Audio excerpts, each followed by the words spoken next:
Good evening and welcome to the November 15th, 2023 Litchfield School Board meeting. I'd like to call the meeting to order and start with the Pledge of Allegiance, please. I pledge allegiance to the flag of the United States of America and to the republic for which it stands, one nation, under God, indivisible, with liberty and justice for all. Thank you very much. Review and revision of the agenda. I think we've made a couple of links live in the agenda, but they were items that were on there. Great. Consent agenda. Are there any items that any board members would like to discuss or report on in old business? Hearing none, moving on to the summary of non-public actions from November 1st. Ms. Ames made a motion to approve the October 18th, 2023 non-public session minutes. Mr. Shoemaker seconded the motion.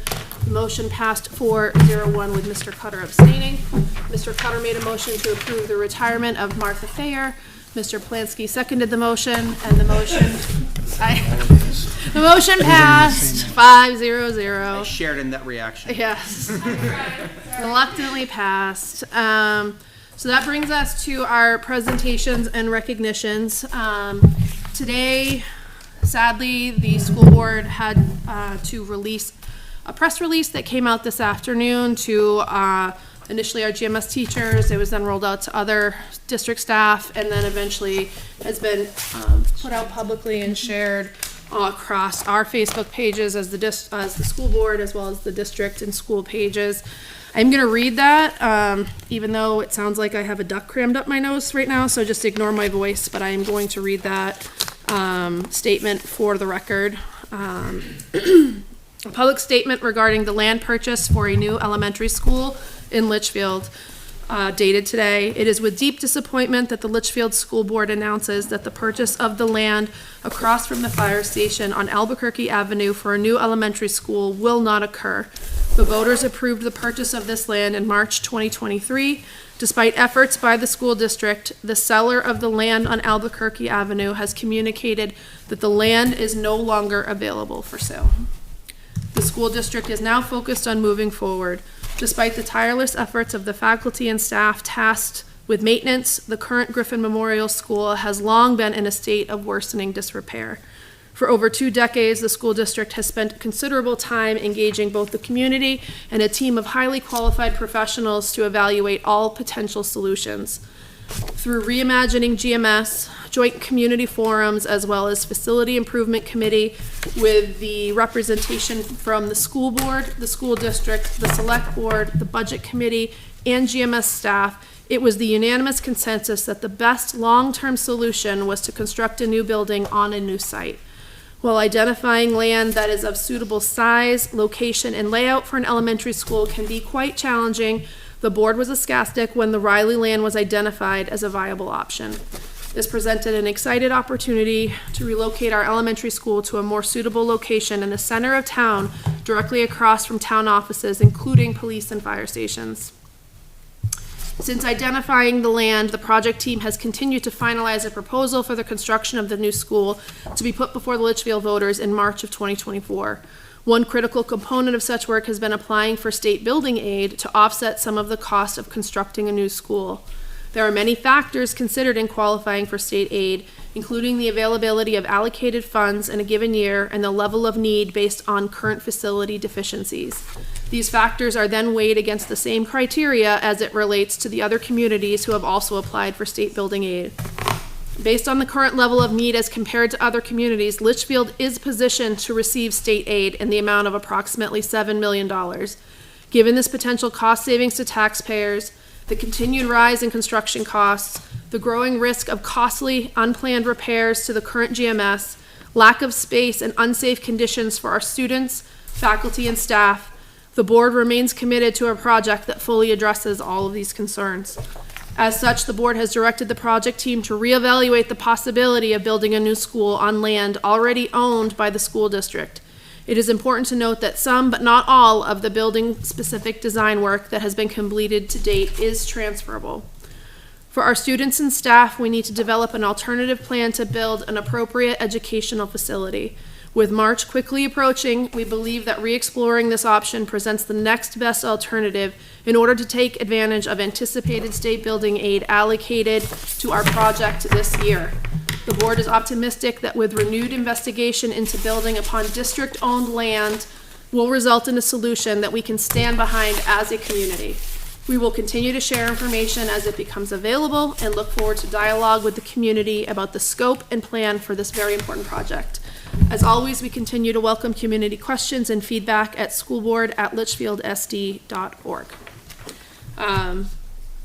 Given the situation involved, we are bound to the public statement that has been put out there. And so we are not going to go into further detail and answer further questions necessarily about what went wrong, but we do have later in our agenda items to talk about positive steps moving forward. And so we will engage in that conversation hopefully shortly. And now my computer has closed because I talked so long. Moving on to the GMS principals report. So we'll welcome, Sorry. welcome Mr. Mitchell up to the table, and he's got a couple of staff members that he's brought with him. Yeah. He'll introduce. So I will introduce, before I go over a few just highlights, I want to introduce our school counselor, Jen Hayes, and our social worker, Jess Carroll, who are going to come up and join me. While they're coming up, I just wanted to add a few things and point them out just for public recognition. I wanted to say that our little pet project of the Wall of Heroes is now over 150 members represented. So if you haven't had a chance, please come by GMS and just walk the halls. Just let me know if you're coming during the school day, and I'll show you where it is. We have over 150 that spans over 80 years. So I think our earliest vet service years was 1941 up until active duty. So they're up, and last week we had our Veterans Day Assembly where we had over 50 veterans come and join us for some songs, poems, veterans address, and the fan favorite, kids thank you cards to veterans. Mm-hmm. So it was a very nice and well-attended event. Parent-teacher conferences went well last week. Based on feedback that I've got from the teacher, we had pretty high participation rates. And throughout it's tough because when we do it over the whole day and then the night before, you never really see a crowd, but you just kind of see a constant drift of people. So most parents are in, and from what I hear, it's been high participation. So we've had a lot of firsthand contact with most of our families throughout that day and evening. And I have Jen and Jess here who are going to go over something new that we've brought into GMS just in the past few days, actually. And this actually goes back to last spring. If you remember, we did a Penny Wars. And the goal of the Penny Wars was to raise enough money to install a buddy bench on our playground. And when it was all said and done, we had enough money to put in a buddy bench, to buy a wheelchair accessible picnic table, and then we still had money left over.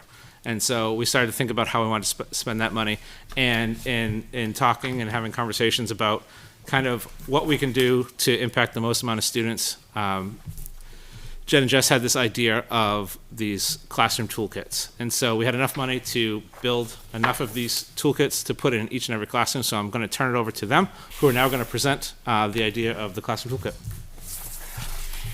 Jess is going to pass it around so you can kind of see what's in there.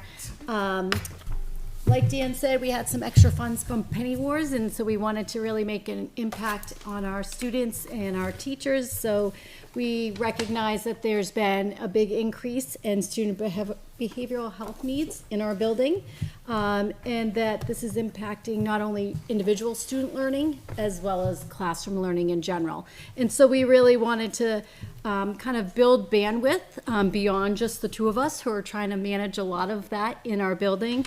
And so we came up with the idea of getting these regulation tools into teachers' hands, into student hands in the classrooms. And so regulating within the classroom benefits the students to help promote self-calming. It reduces avoidance behaviors, allows students to remain partially engaged during instruction so they're not missing that time out of the classroom if possible. And then just 3 key points that we really try to press upon with these regulation tools. One, first of all, they're not toys. They are tools to help. And we want to remind everyone that, regulation, emotional regulation, you have to learn it. We don't, even adults sometimes have a hard time with that. So we're trying to be very proactive in order to help these kids access education. Regulation tools are never used negatively. They're always there to be something positive to help them engage. And they're never forced. Students are just reminded that they're in the room and they're used as needed. They're used for a quick reset. They're not meant to be there for 30, 45 minutes in using that one tool. We have a timer in there that's for 5 minutes. And we hope that they can regulate within that 5 minutes. And if not, there's other ways that we can help, whether it's accessing Jen and I. This is just one way to help kids in the classroom. Our teachers are amazing, and they were working hard to really have that positive environment for the kids. But it has been expressed that there's a lot of exhaustion with that. It's hard, and we want to just help the teachers as much as we can, along with the students. And sometimes the student needs are beyond our scope of what we can do between Jen and I and within the classroom and in the school. And so ideally, it's always better to have like proactive measures in place to help kids kind of learn these skills. That's not always possible given, our staffing at the school. It's hard to execute that well. And so just as point of reference, GMS exceeds the student to counselor ratios, both set by the federal level and the state level. We are beyond that. And I know the district's done a really great job addressing some of those needs at the middle school and the high school and getting additional support there. School counselors, mental health counselors, social workers. And so as a district, we have a very good ratio of 1 to 185. One counselor to 185 students. At GMS, we're at 1 counselor for 447 students. So that's just something to keep in mind as we try to creatively come up with some solutions. But, it's important to note that we just, this is one tool in the toolbox. There are lots more things that need to be done to kind of address student needs in a really meaningful way. So we wanted to bring this. We were excited to be able to have the funds to do this and to be able to offer this as one piece of the puzzle for our teachers and for our students. And like all kind of tier 1 approaches, the main goal is to give the students what they need while still remaining in their learning environment. And so they're able to do that. But as I've pointed out many times, we do this as adults all the time, whether we think about it or not. But I could tell you that clicking the pen, if you go into my office, you'll notice that my chair has 16 points of adjustment and is on constant swivel because I could just rock. And next to my keyboard, if you've ever been on a remote meeting with me, at some point you see I'm holding a baseball. I have a baseball, and for some reason, just holding it and twisting my hand and feeling like the laces on my hand, it's something that I do. I don't think like, I'm getting worked up, I need to hold my baseball. I'm not like that, but you just do that because it regulates and it helps me to, but we all have those little things. And so how can we provide those with the students so that they can still both be engaged in learning or available to learn while also staying in their spot? And we thought this was a great kit to add in there. But again, there's work to be done on, tools versus toys. And adults, as you can learn. I'm using this as a tool, and we'll work with it. And Jen and Jess have done a great job not only of creating these kits, but also rolling them out to teachers and supporting them to say, here's what it is, here's its purpose, and here's how the students can use it. So yeah, we want to give a shout out to our climate and culture kids. They helped us create a video to demonstrate proper use of the tools in the basket, and so that was made available to all classroom teachers as well to be able to show that out to their students to help teach the proper way to use the tools. And I had a student that we were demonstrating this with actually when he was dysregulated, and one of the items in there, he goes, this got me distracted from what I was upset about. So it wasn't even in his classroom yet. He was dysregulated, came down to my office. We showed this to him, and he loved it. So I think it's something to be mindful of, that this is a great, great tool for these kids. Yeah, that's great that he was able to recognize that feeling and put words to it. That's It was the fantastic. tanagram too, where some of the adults were like, "This would upset me," Yeah. but he was so focused on it, he forgot why he Yeah. was upset. Wonderful. Are there any questions from the board? Really nicely put together. You said you had like a penny war fundraiser? Yeah. What's that? So we just did a penny war fundraiser where we just had students bring in change, and we kind of pitted each class against each other to see which grade and which class. And we raised enough penny that, I'm not kidding, it broke a file cabinet. Yeah. Because we had to store it and we had to lock it in my file cabinet. Now my file cabinet doesn't lock anymore. But yeah, we raised, it was Over $3,000. It was over $3,000, and just for a visual, I believe that was 8 milk gallons. I think it ended up being. at It was like least, 8 milk yeah. gallons full of coins. Wow. Which bank did you take it to cash it? How did we do that? Yeah, it was a say. combination of a few things. Yeah. Yeah. Wow, that's fast. Yeah, good. No, I think this is so important. This is a new area that I think is often really misunderstood by grown-ups about this, and learning this from my kiddo, and having someone go in and observe her while she had a fidget in her hand, and then the teacher called on her. She's fully able to answer the question just like that. It may look like she's not paying attention because she's fidgeting, but it actually helps her focus so much more. And so the fact that it's being rolled out to and being available to all kids is fantastic. So I think it's a great idea, great way to use that money. Good job. Thank you. I like the mood meter. We should have that at the school board and we can hold it up. I am feeling. Just kidding. Thank you very much. We can move into our student representative report.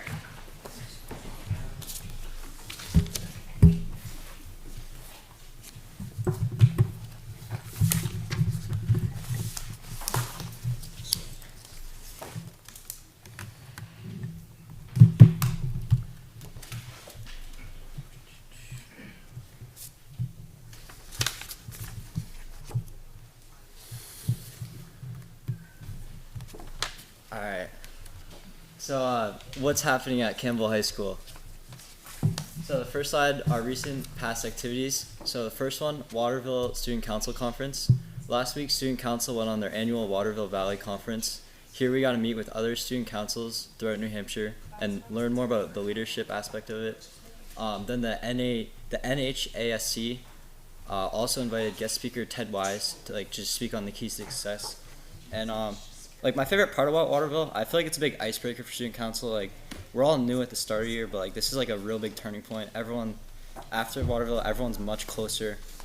It's definitely a thing I look forward to every year. And then National Signing Day. Last Thursday we celebrated our collegiate sports commitments.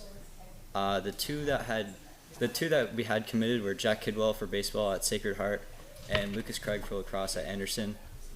And then staff Thanksgiving lunch. Today the S3 students put on a great staff Thanksgiving lunch. And then we have some pictures for those. So this is the guest speaker, and then those are some Campbell students at Waterville. Awesome. And then these are just the signing day pictures.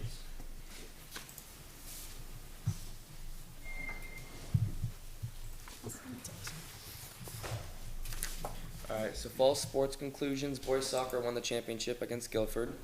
Football lost in the championship against Trinity. And volleyball lost in semifinals against Oyster River. And then golf ended 11-4. And that's fall swing. And then these are the pictures.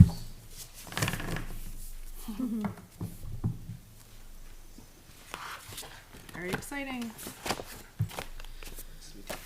And so we have a Make a Difference week. This is this week, 13th, November 13th through November 21st. And this is where all 3 schools participate in this food drive and donate to people that need it for the Litchfield Food Pantry. And then we have the Science National Honor Society bake sale, which is just they're raising money for inductions.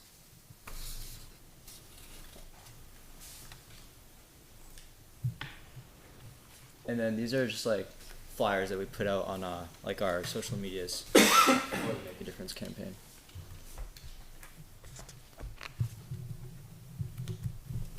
Then we have upcoming activities. The first one, we have the Descendants the Musical. This musical will be happening on December 1st, 2nd, and 3rd. Students can buy tickets in the cafeteria Thursday and Friday this week, and then the cost of tickets is $10 for students and teachers, and then $15 for parents. And then we have the theater field trip. On December 30th, the English department will be going to see the Telltale Heart, the Monkey's Paw, the Legend of Sleepy Hollow, the Necklace, the Celebrated Jumping Frog of Calaveras County, and a bonus excerpt from The Raven. That's all we have. What's going on? Where is the theater field trip? I'm not sure on It's that. in Concord. And Art Street. they get all, like a whole day of all those? No, it's a 2-hour, they do short segments from each of those 5 short stories. Nice. Do you guys have any other questions? Any board questions? Thank you guys, appreciate it. As always, feel free to jump in when you have questions, opinions. That's what we're here to listen. I will now open up the floor to community comments on agenda items. Public comments are limited to 3 minutes per person, and they are made without the expectation of a response by any school board member to matters raised by such commentary. Comments and statements may be made on topics contained in the agenda. There will be a second community comment towards the end of the agenda or at 8:00 p.m., whichever occurs first, that can be on any school-related or district-related topic. And so I'd like to open the floor to anyone that would like to come and speak. Awesome. Anybody? No? Okay, I'm gonna go ahead and close community comment. At this time, we thank everyone who provided us, the board, with comments on tonight's agenda. Moving into correspondence. I'm going to make this really quick as well.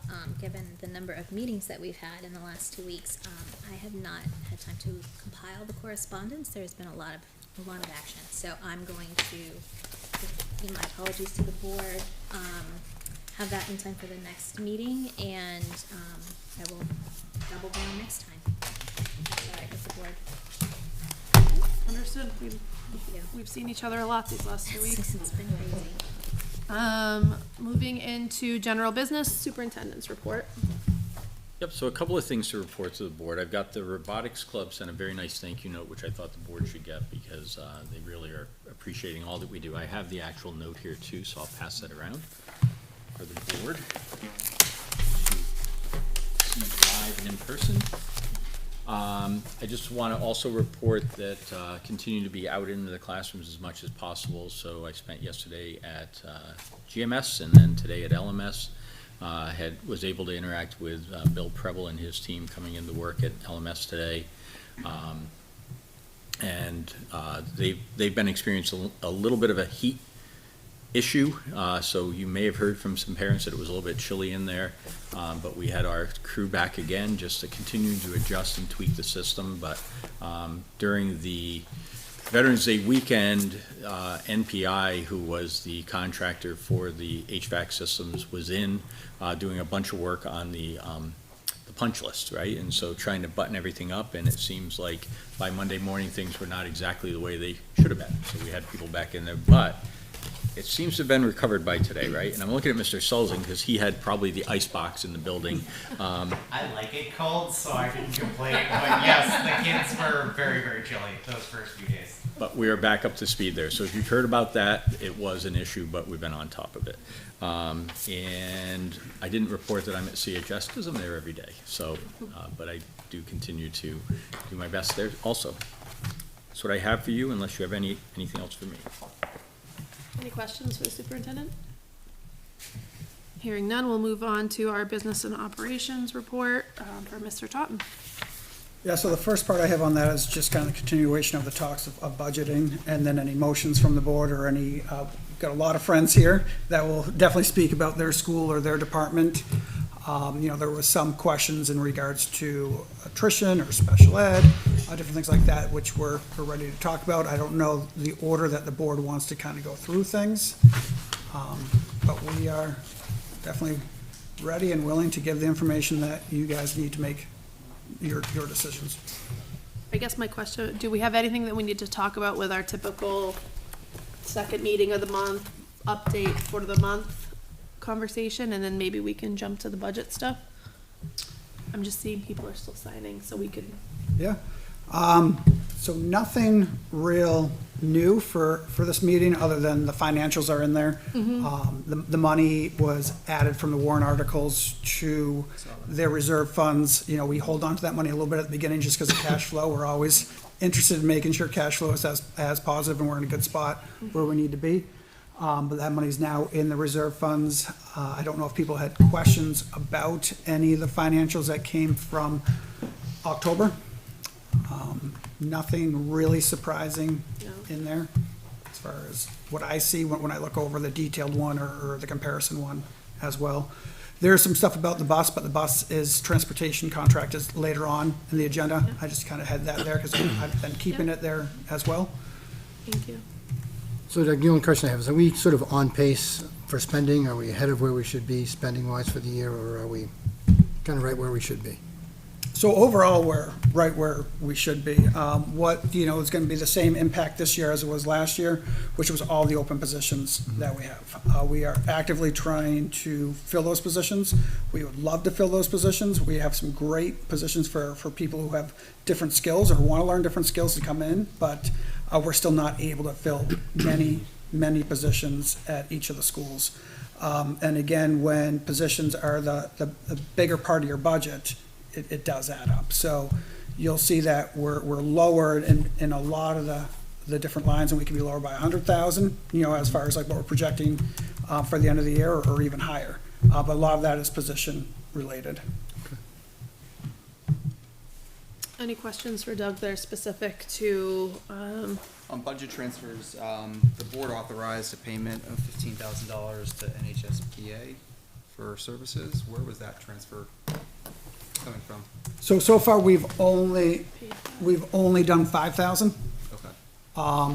So we haven't talked about if you guys had ideas where the rest of that came from. If not, I can kind of come up with some ideas before the next meeting as well. Gotcha. But we haven't paid the whole 15,000 yet. Okay. all right, is the board ready to get into finalizing the budget? Okay. Let's pull out our hymnals here. There were a few open questions from our last meeting. Maybe we could start there. Yep. So one of the questions was,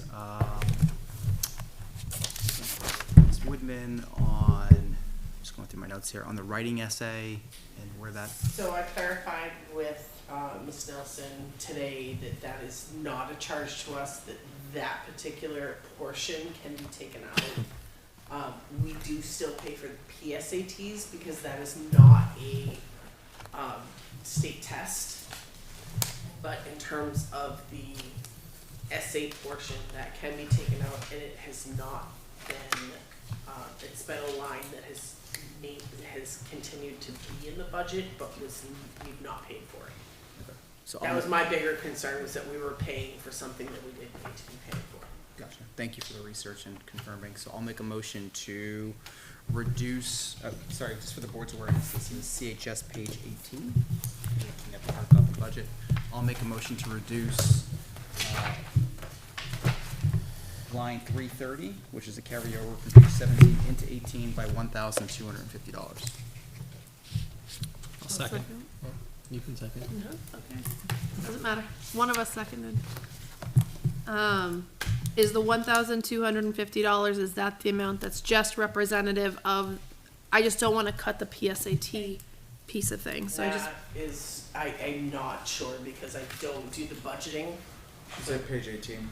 So SAT school day testing for juniors, essay times $14 each is the 1,250. okay, So that seems like it's just specific to that. okay, The line above seems to cover the PSAT. perfect. That was a big concern, is that we didn't. Are there any other questions related to this motion and second? Hearing none, all in favor of reducing, the CHS budget on page 18 by $1,250, please say aye. Aye. Opposed? Abstain? This passes 5-0-0.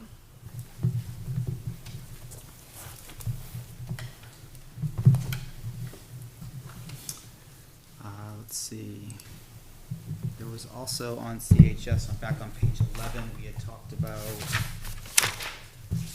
at our last meeting, the tuition being paid for the voc tuition and reducing that one by $8,000. And we had tabled that discussion and asked for what's the impact? What's that look like if that happens? And so I'm interested in feedback from CHS this evening.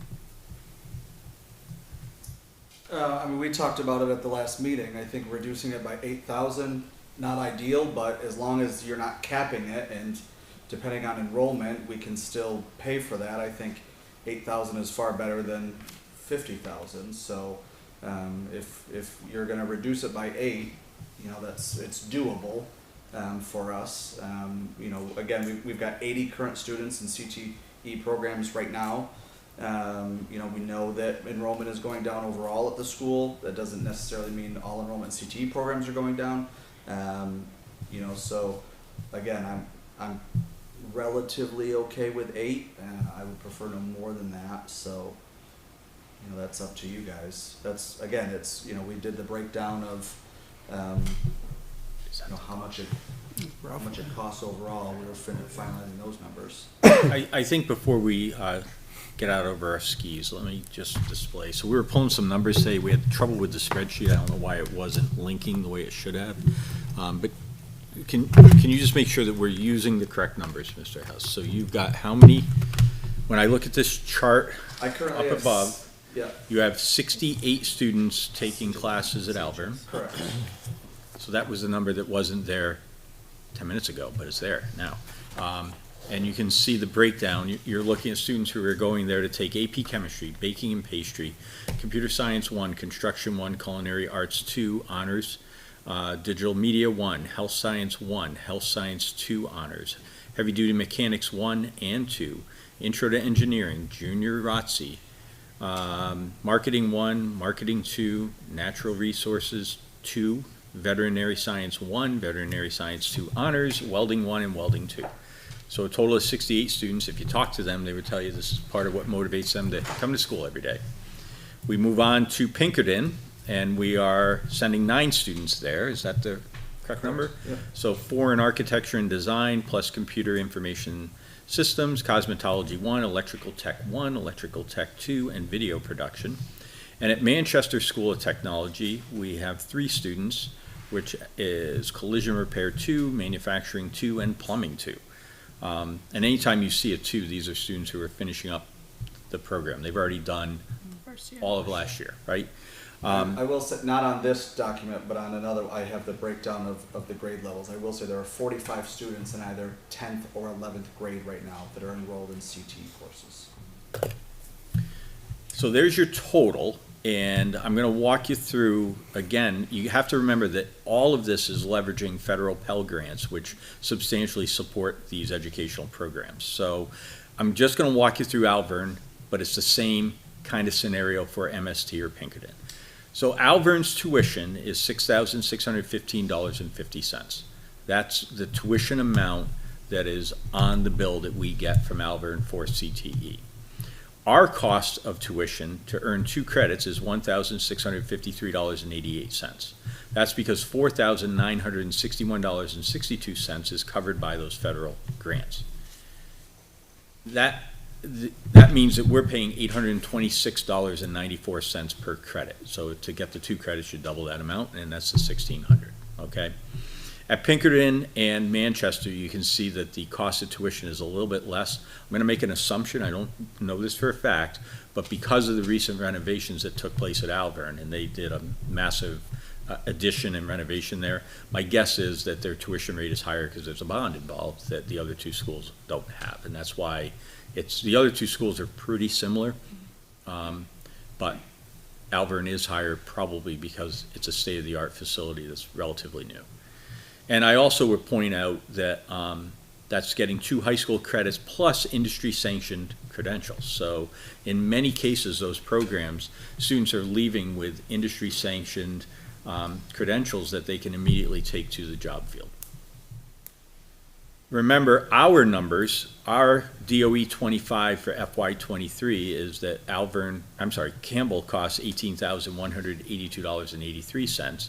If you divide it by 6 credits, so that's a student who's taken a full course, well, not a full course load, but a reasonable course load, you have a per credit class, or per credit cost of $3,030.47. And a student who's loading up, no study halls, taking 8 classes, the per credit cost is $2,272.86. So, you really are able to compare.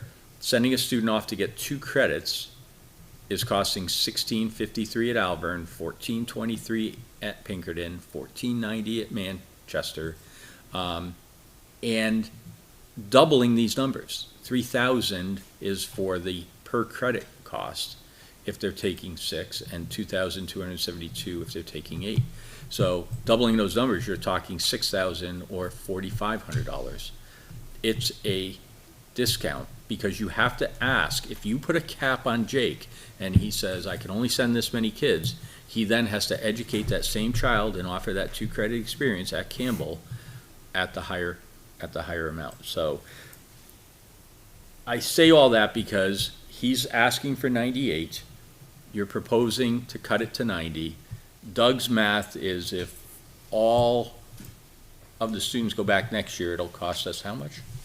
Well, if they were to stay for the full year too, so just the Alvern students would be around $112,000. So which is up from where we are this year. So the trend again is moving up. And I think there's very good reasons why. It's not only does it prepare kids for college, but it also prepares kids to kind of just start in the workforce where they want to start, which is great for the community around us as well. I was noticing when you were giving the numbers of enrollment, some of the highest, the veterinary science and the other one was, I think, health. Health science. Yeah. They're veteran science They're one. It's the first year of a 2 or maybe 3-year program. Yeah. And those programs have the highest enrollment. So personally, I don't see any reason to reduce this line. Do we know in prior years how many years we've come in at or below budget? I'd have to look into that more because what we have here is the actual, but last year the budget was 44,000 and the actual was 97,000. So again, I think the trend a little bit after COVID was to spread back out and really focus on what you wanted to focus on instead of kind of being in the bubble that COVID provided for kids. Yeah, it's Or hard required to for forecast kids. this one because it's increased so dramatically over the past couple of years. Do we know how many kids go the first year and don't go back the second year? We could pull those numbers. They're not going to be reflected in this chart, but you could predict the 11 students in health science. Maybe if you look, health science 11 and 7 is a little bit lower, but that's not the same cohort either. So it's hard to predict that. You would expect a few kids to go and say, "Yeah, this isn't what I thought it was," but most students understand they're making a 2-year commitment, and when they make a commitment to one of these programs, there's a passion that's behind that commitment. So they tend to follow through. Again, I'm just speaking from having a junior who has many friends in the CTE program and they rave about it, and I don't see them not doing the program next year. This is a critical area that I think we need to fund, and we need to fund fully, and frankly, I think even at 98,000, we might be underfunding it. I think I have no motions, right? I think the detail behind it is compelling. I thank you for the stats behind it to make an informed decision. Perfect. Can you share that with the group? Absolutely, and I my intent was to do that, but there was a link table mishap that I couldn't figure out, so but we're there now. We'll get it shared with the full board.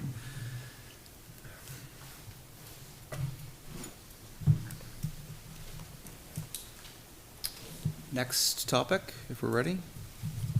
Yep. Mr. Totten, I'll turn it actually over to you. I know you had sent the board an email kind of late in the day on a special services reduction. Did you want to highlight that?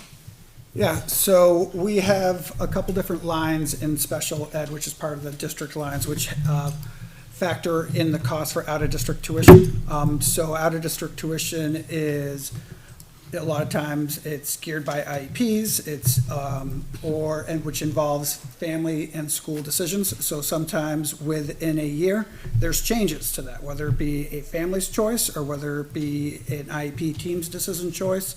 So from the start of budgeting to now, there has been a change. I'm not going to go into specifics about the change because again, it's usually about one student. But what that has us being able to do is reduce that budget by both the tuition line and the transportation line as well. So we put into the budget changes document numbers that are reflective of where we are now. Because again, when you have a line that can change, you want to stay current with it. And that total is $147,178. And yeah, 92 cents. I will make a motion to reduce special, is it special services? Or where is this? It's two different spots. So it's in special education, but one's in out-of-district tuition and the other's in transportation. So I'll make a motion to reduce special education with the business administrator to determine the precise lines by $147,178. A second. Where is that number? It's this number plus that number. Okay. My only question is, if there's a change in circumstance and that situation arises again, we are responsible, would we be responsible for the out-of-district placement at that time? That's what we have the trust fund That's for. where the reserve fund comes in. Okay, I just Yep. wanna make sure. So- I understand that. Okay, Yep. okay.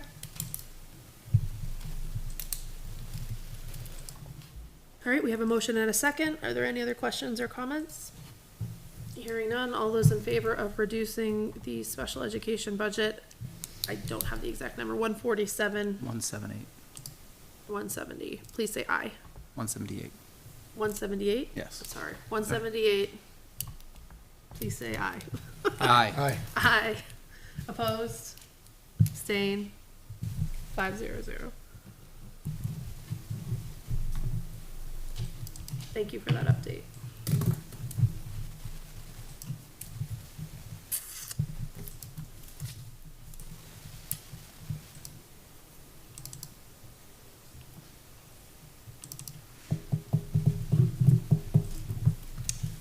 Madam Chairman, I know you had asked a question at our last meeting about attrition. Yes.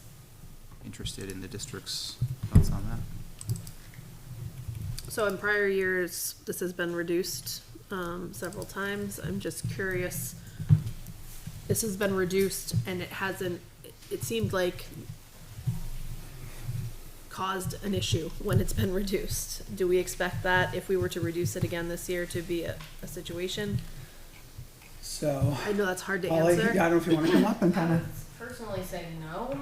We reduced it by 150 last year and we were fine. I calculated attrition savings based on the positions that we filled and we were at 180,000.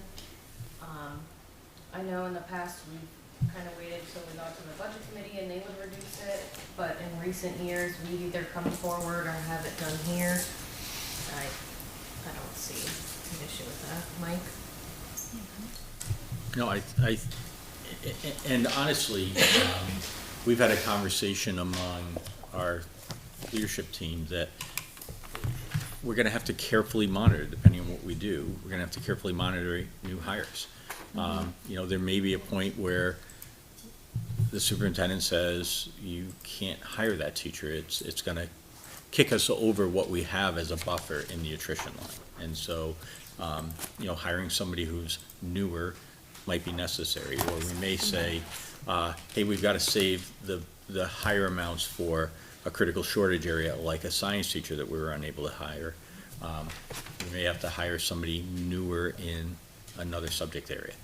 Those are just the hard realities depending on what there is available in that, but we do feel that we can make that work. So the number that we're talking about still is that 150,000, which was 150,000, suggested. We think that is, kind of goes with historical numbers. I don't think we'd support a number necessarily higher than that, but that 150,000 people felt comfortable with. Okay. So I think it's worth noting that if the implication would be potentially needing to hire less experienced teachers, then we should consider that if we do any further looking at professional development or anything like that. Oh, that's a good point. Madam Chairman, I will make a motion to reduce salary and benefits by $150,000 for nutrition reduction. I will second that motion. Are there any other questions or comments on the motion? Can you tell me what page we're on? It's bottom of salary and benefits. Okay.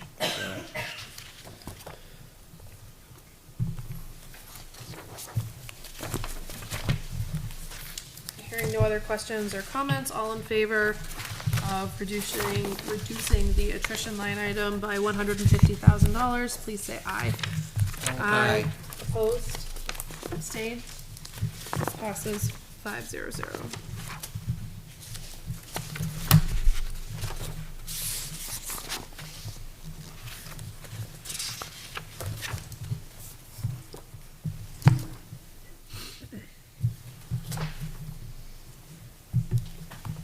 Are there any other motions?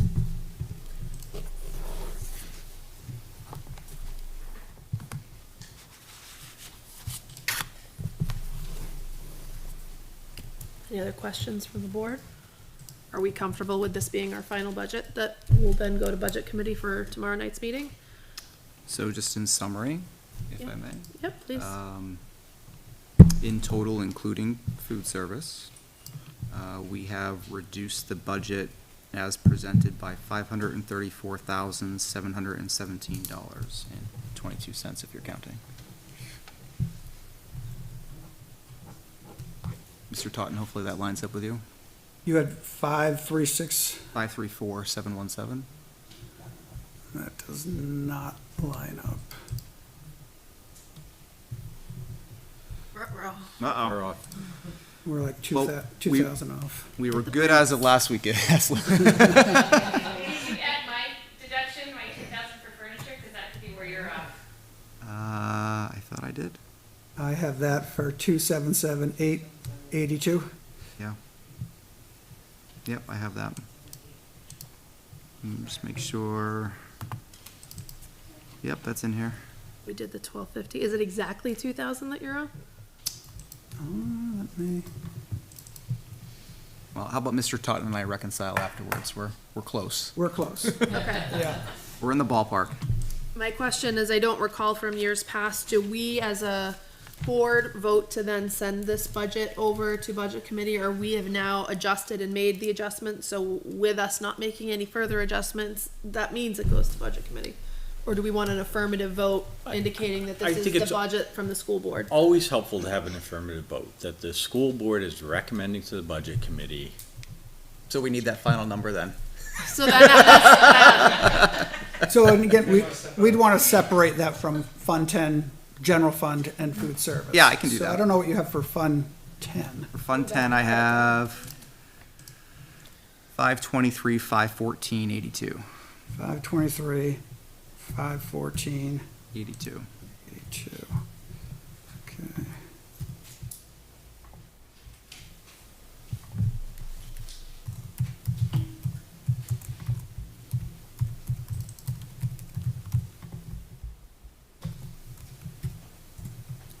So 1361. Where is the money? I always have a desire to fill dead air, but We need some music or something Yeah. to play in the background. Play cartoon. Holding music. Yeah. So we're off by about 1,300. is that the Five- 1250 that we reduced? Yeah, we just from reduced the, 1250 tonight. from the SAT? Yeah, so I have that there. Okay. And then I have the 150. I don't know how we'd be off. So just in some, do you want a line by line breakout of each one? Sounds good. Okay, so, and I'll just stick with Fund 10. So on November 7th, we reduced the Naviance license by $2,200. Yeah. We reduced the buses from 9 to 8 at a savings of $80,132. Yeah, We reduced special services on sound systems by 4, and that had a value of 8,408. and 40 cents. Okay, well, there's 40 cents of it. Yeah, there we go. Uh, We're almost there. We had the removal of $14,000 for that. We're not sharing social security numbers to do whatever. Medicaid? Yep, Yep. that's it. We also had buildings and grounds with oil for $5,200 reduction, $12,600 for propane at CHS and GMS, and $1,000 for LMS radios.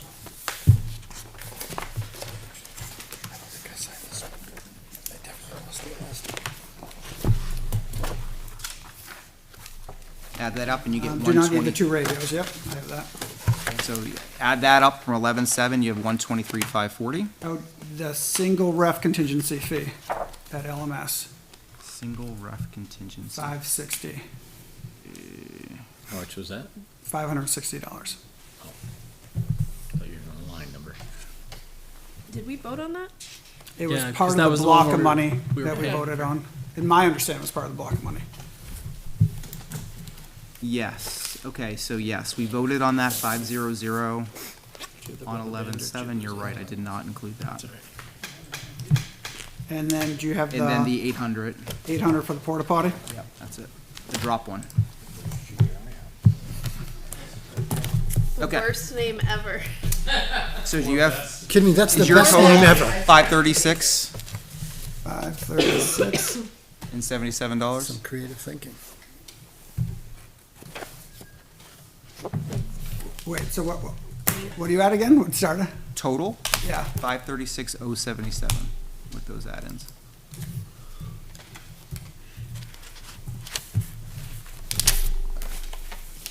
Seemed to have gone the wrong way. It just got bigger.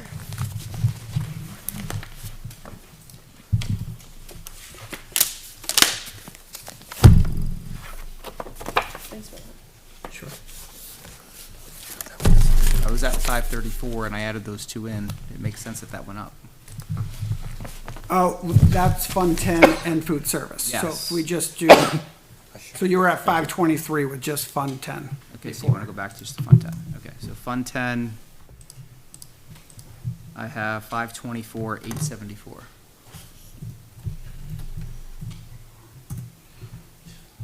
$2.14. We're close, and, We'll give you the $2. So Really. for reducing, If I had any money in my it's probably, reducing the furniture line at LMS, I have 2,778 and 82 cents. I do as well. For special ed out of district, I have, and 52 cents, so the whole thing has 92 cents attached to it? I don't have that. So there's 92 cents. All right. Food service, are you at 11,202.40? Food, 11,202. I'm just at 11,202. Perfect. So what's the bottom line number, the new revised bottom line of the budget?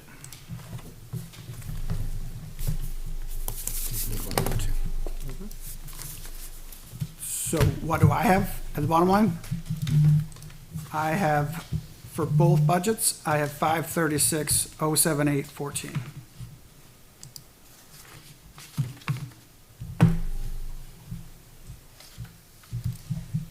Okay. So with Fund 10 being $524,876.14. So what's the bottom line on the entire budget we're sending to the budget committee? The 24 million and, For the, because we want to vote on the bottom line of the budget to send to the budget committee. so I have 25 million. Okay, 25 million. $533,828 for the general fund.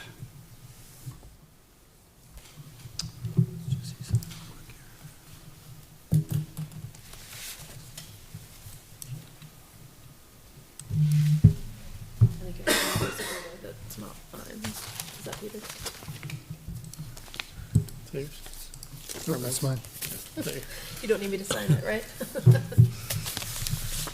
Okay, so 25,533,828. Yep. I will make a motion to approve. Second. Any questions? Comments? Hearing none, all in favor of approving the budget at 25 million? 533, 828. There we go. Please say aye. Aye. Opposed? Abstained? Budget is now approved by school board at this point and being sent to budget Do committee. you want to approve, that was the general fund, do you want to approve the food service as well? Yes. Okay. I'm sorry, I So thought that that's- was both. Yeah, No, so that's it's- 741,674. I'll make a motion to approve the food service budget at 741,674. Is that what you said? Second. Yep. I'll second. We have a first and a second. Any questions? All in favor, please say aye. Aye. Opposed? Abstained? And food service budget passes 500. Okay, we have a budget. And again, I think I again want to say thank you to all the administrators, all of you, the teams. I mean, I know it came from teachers. This is a long, multi-month process for you guys to get these budgets to us. It was a lot of work and appreciate it. We support this budget. We're sending it on and we will do our best to support it. And the budget committee will have its crack at it tomorrow night. Thank you. Are there any I other feel questions? like we're gonna be all Budget- alone in a minute. Well, yeah, and actually, the admin team asked me to move this forward in the agenda because they do need to be back in the schools in the morning. So thank you all for coming out. Thank you. Have a good night. Thank you, everybody.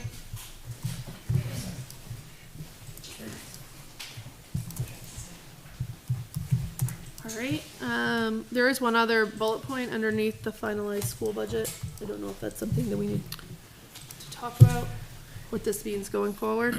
Yeah, so traditionally, we've had the conversation after we've done that, just about the school board role going forward. So now that we have an approved school board budget, the board's always had a dialogue about, so now what happens when it gets to budget committee and motions are being made and so forth. So I just thought it was important that we have it again, just so that we're clear and know what's gonna go on. And Tina, I'm kind of looking at you, because Oh, 'cause I've you've been been the there. rep in the past. Yeah. And so if you. Yeah, I mean, when I was the rep, you know, it was my job to represent the school board, the school district's best interests and support the budget that we presented to the budget committee.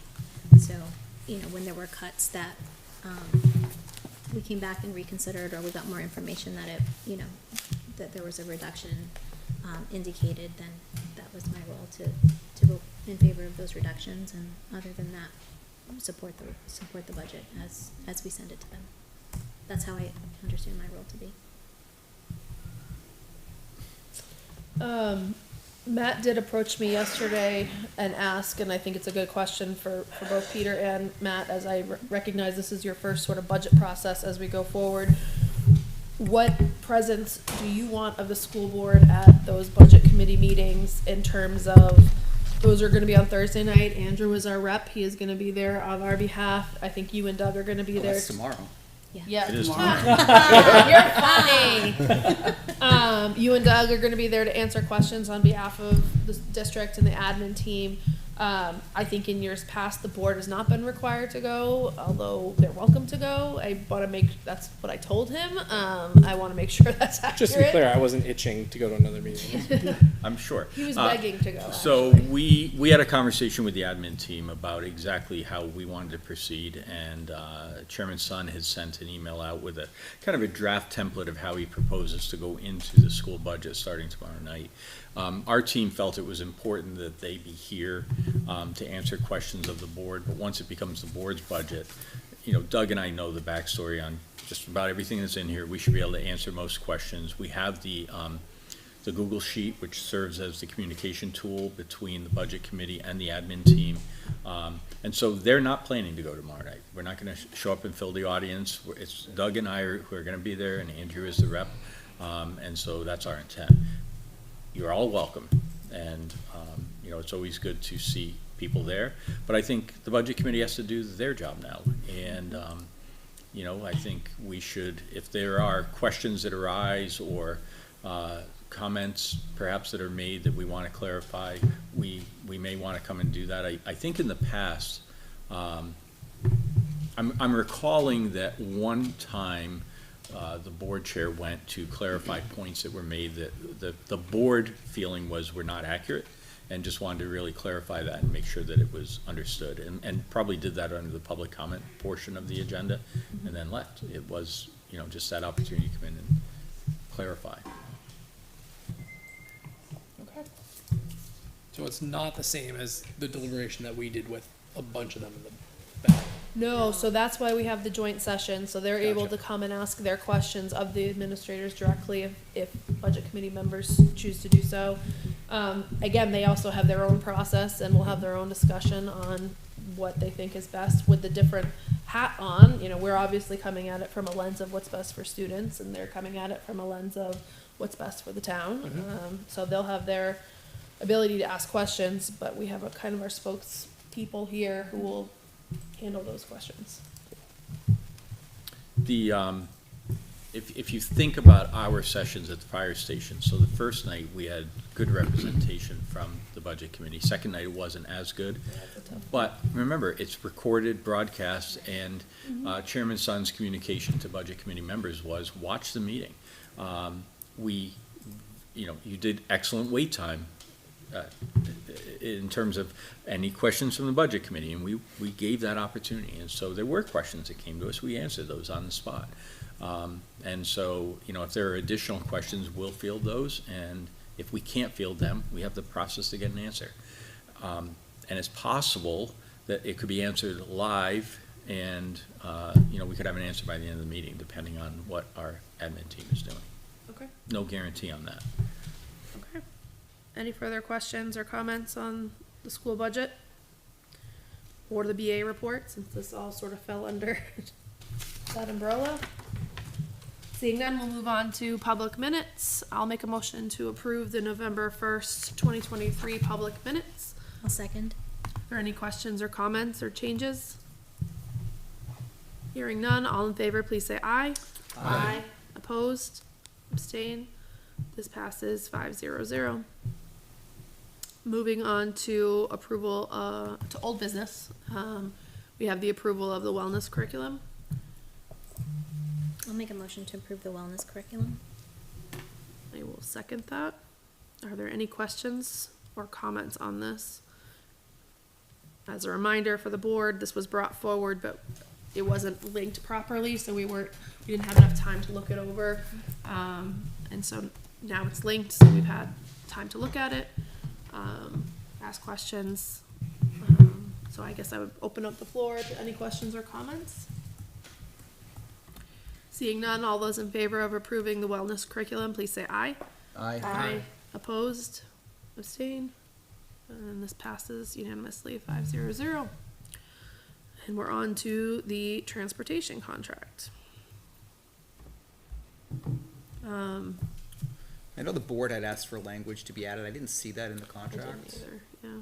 So it was in an it's- addendum. Yeah, it's on page 2 of the contract. So that's part B, the contract that came through, right? Because there's 3 links in there, so. Yeah. Yeah, it's so- on the one that, the contract 2024, 2029. Okay. Does, And where, I'm sorry, make sure that we're, It's on page 2 under electric vehicle grants. Perfect. Was that in the extension proposal or the contract itself? extension proposal, right? Is kind of one and the same in a way. It's basically an addendum, right? It's an addendum to the current contract, Right, saying the current contract is staying with these exceptions. right. Yeah. I had a couple questions, because in the past few meetings, I did not have time to read the entire 22 pages, but I did this time. In the original contract, Article 13 says that they'll provide 1 additional bus for every 10 buses engaged in regular transportation. If we're below 10, do we still get 1 additional bus? Or do we have a fraction of an additional bus? Do we know?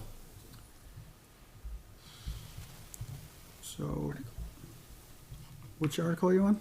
Article 13. In the main contract that's being extended.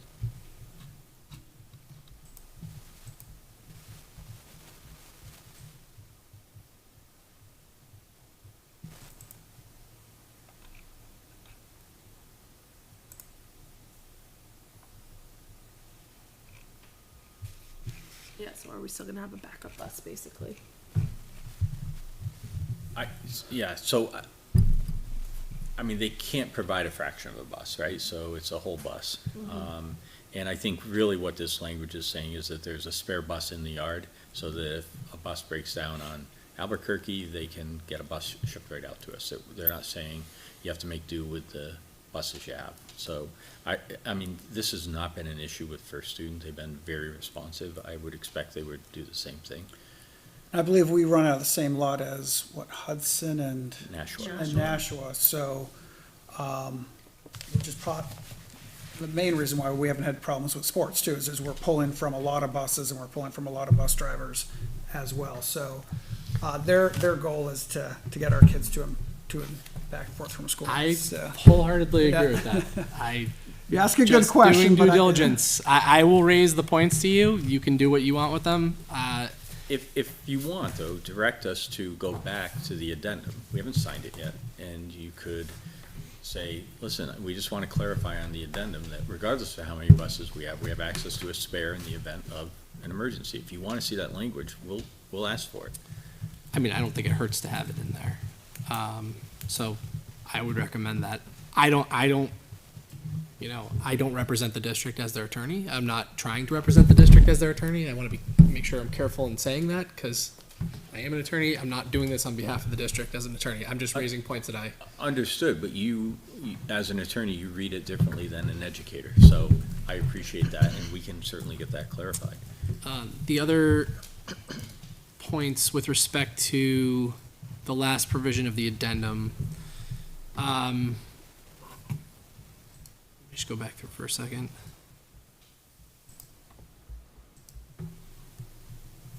So because I'm not really familiar with the process of the electric bus grants, I was a little fuzzy when they say that that obviously we consent to their pursuit of such funding. Fine, I understand that. That's fine.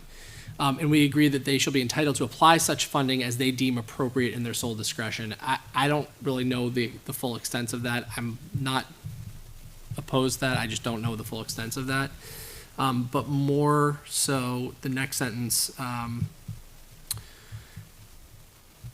me just see here. I took notes. They have in there that the parties agree to negotiate in good faith the impact of such funding on the daily fee per bus. I think it should be per bus as well as such other relevant contract terms. So in the contract we have, for example, I mean, this isn't probably more so in our favor than theirs, but we have something that prohibits the storage of the buses overnight on district property. I don't think we want to just be looking at negotiating in good faith just the daily fee per bus. I think we need to talk about other relevant terms, which was my primary concern with that. And then the only other part about that last sentence there that was in talking about negotiating in good faith, I think that we should be able to decide in our sole discretion whether to accept such funding. I know that was said, but it's not, when we talk about negotiating in good faith, the impact, if any, of such funding on the daily fee per bus to be paid by the district pursuant to this contract, it doesn't really say that we have the choice of whether to accept it or not. So I do think that it should be up to us whether or not we accept, if we are offered it, if we accept it. So my understanding is the grant is awarded to us, and so we could reject the grant. Yeah, but I think that the way that they've worded it, though, is that they can basically, they're entitled to apply such funding as they deem appropriate in its sole discretion. So it's basically, there's nothing in here that says that we can reject it. It just says that we agree to negotiate in good faith the impact of anything, and they can apply the funding as they deem appropriate. So I think it would just be worth clarifying. Adding, in the event that the district is awarded and accepts funding, to purchase electric I vehicles. said that the district may decide in its sole discretion whether it accepts such funding and proceed with the acquisition of electric buses. But, Can you email that to me? sure. Perfect. And we'll ask for that modification. I don't think, I mean, electric buses are new enough to our region that, you know, I'm sure they're looking for language or would happily accept language, so Yeah. we can ask that. So there's a good chance that Sean from First Student's watching. He's been surprising me lately because he goes, "Oh no, I watched you. I watched the meeting Just the other looking to see night, if and, he texted you. and I've already connected with the lawyers, and you know they're working on that language, or so." He might be watching right now. I told him that we're going to do a GoFundMe for like maybe a Netflix membership for him, so because he doesn't live in Litchfield or anything like that. But so he'll probably start working on it, and we'll connect tomorrow about it as well. But if you email that language to us, Yeah, that'd be we'll get it helpful. over to Sean. Sure. Are there any other questions on the contract so that when we're asking about these questions, that they can all be asked all at once, or is? I think the only other thing, and it was really just an observation, not that I mind it, but it's a difference from the proposal to the contract, is under the charter prices, which is the last table. There was an addition in the contract itself of in-district min and out-of-district min that were not in the proposal to begin with, I think those may have been in the initial contract. and just carried over. Yeah. I don't know if they're the same numbers, but Again, not that I'm disputing what those are, but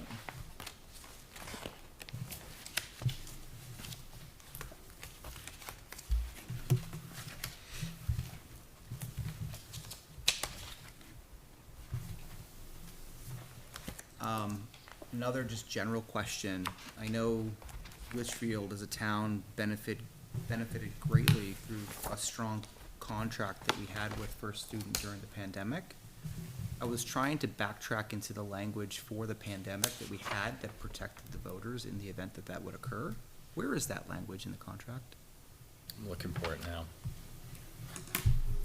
I did read the entire document, I didn't see it, but it could be I just missed it.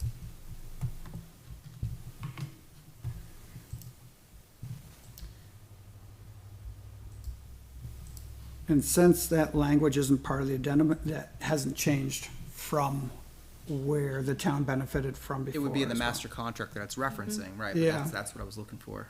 Yeah.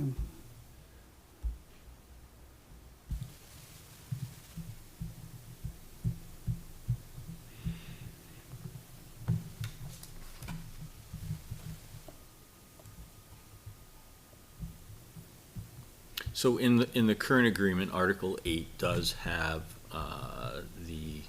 these are extracurricular transportation. It does have a district minimum, Yeah. in-district minimum and out-of-district minimum. So I think you're right. They weren't in the initial proposal table, but they are in the existing and updated there. So that's not totally new. And then that pandemic language is,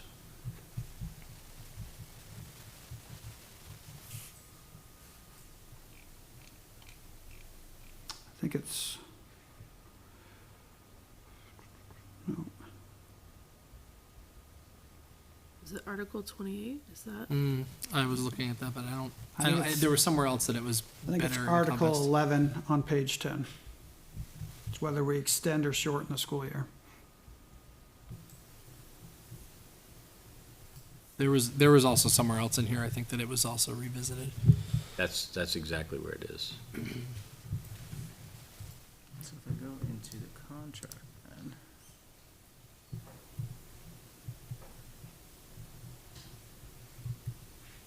Article 11 is deleted in its entirety in the contract. In the, In the In the- contract yeah. that they're asking for us to sign, it's deleted in its Yeah. entirety. we asked Sean about the pandemic language, and he Good said. catch, Andrew. He said that has been retained. So that's bothersome because. Surprise. Well, He's not watching today. he hasn't texted. Turned it off anyway. He's like, he's going. I believe Doug is It's number 4 accurate on the because if you look at Article 11, the second sentence, if the carrier further agrees that if the school year is shortened from the 180 days for any reason, that was the pandemic, Yeah. then it's reduced by 45%, because we paid 55% of the daily rate. Other districts were paying, Yeah. they were paying full, or I think First Student did like a 90%. They did a reduction on it, a little bit, like fuel costs, because that obviously wasn't being used when the buses weren't running, but they still had labor costs to cover. So we should ask for that to be reinstated. Or struck from the addendum.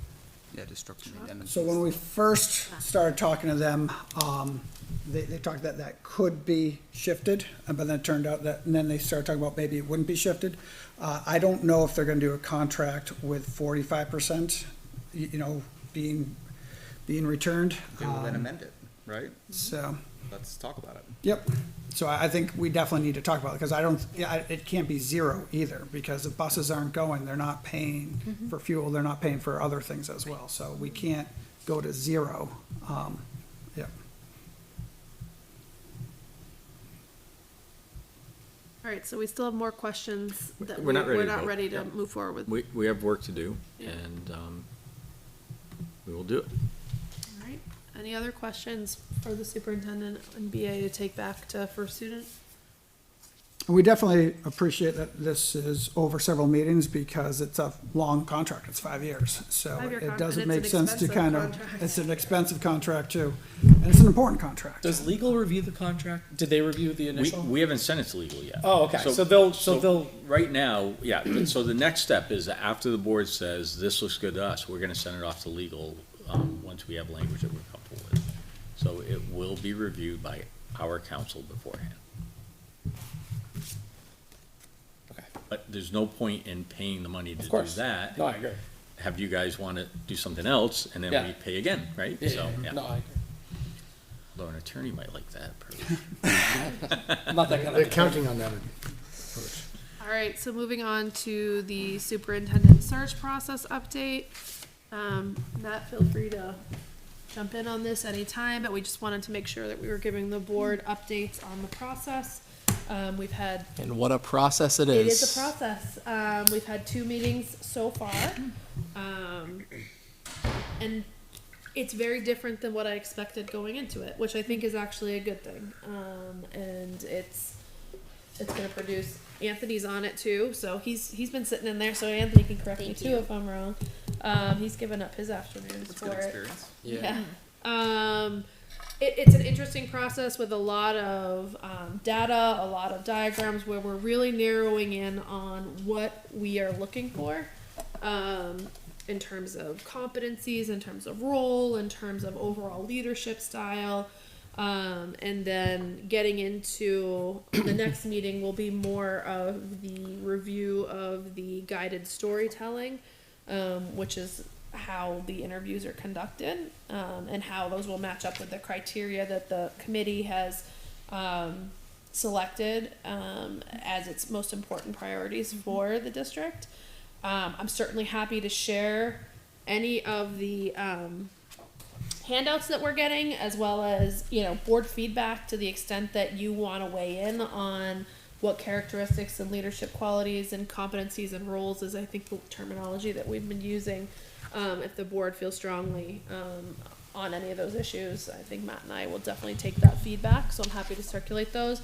There's a drive on the Google, and so I can. Within the school board drive? It's or- not for the Okay. school board, it's a separate drive, Okay. but it means that everything's scanned in there, so I can Okay. access that and send that to the board. Just to, again, more to have you guys look at the leadership styles and whatnot. Again, it's very interesting. It's a well-balanced committee, I would say. So the feedback that's coming is definitely from unique, different perspectives, which I think is what we were looking for, and I think that's definitely an early success, I would say, with this committee. Are you finding that those different perspectives have is there a broad range, or are they kind of zeroing in on? I think we overlap more than we There's a not, lot of but there's a lot of overlap. I mean, Yeah. I definitely am benefiting from there being so many educators, because I don't always look at everything from an education perspective, right? So they have different things that they contribute, but then vice versa. So. And remind me, who's participating from the community perspective? we have, the budget chair, Mr. Sun is on the committee to provide, community feedback along with two parents,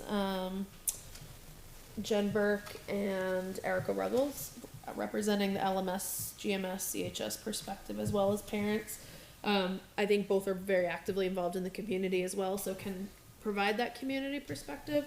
But again, it's just it's a fascinating process to watch it start with these hundreds of things and narrow down and become a more clear focus of what we're looking for. And I also think we're well served being guided through this process. It was Absolutely. very smart to retain them because, I mean, just, you know, for example, the last meeting, it is a lot of information, and we're really, there's times where it's like, what are we even looking at? And so we were able to say, can you show us a rubric based off of other districts that you like finalized rubric? Explain and that really, to us why we're doing yeah, this like again. what are we actually working towards here? Because we're getting lost, and that made it was very helpful to see what you'd be looking at the final stages. So it's been a really good process. I happened to go to parent-teacher conferences, so I was able to talk with a couple of the teachers and the staff persons on it. I went and picked up Soph for an ortho appointment, and the LMS staff member that's on it's at the window.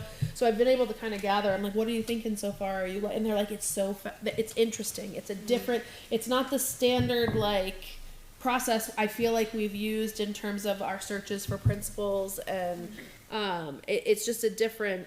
It's different, and it's. But it's. I think it's getting to the same people. We'll let you know. Yeah, I guess, yeah.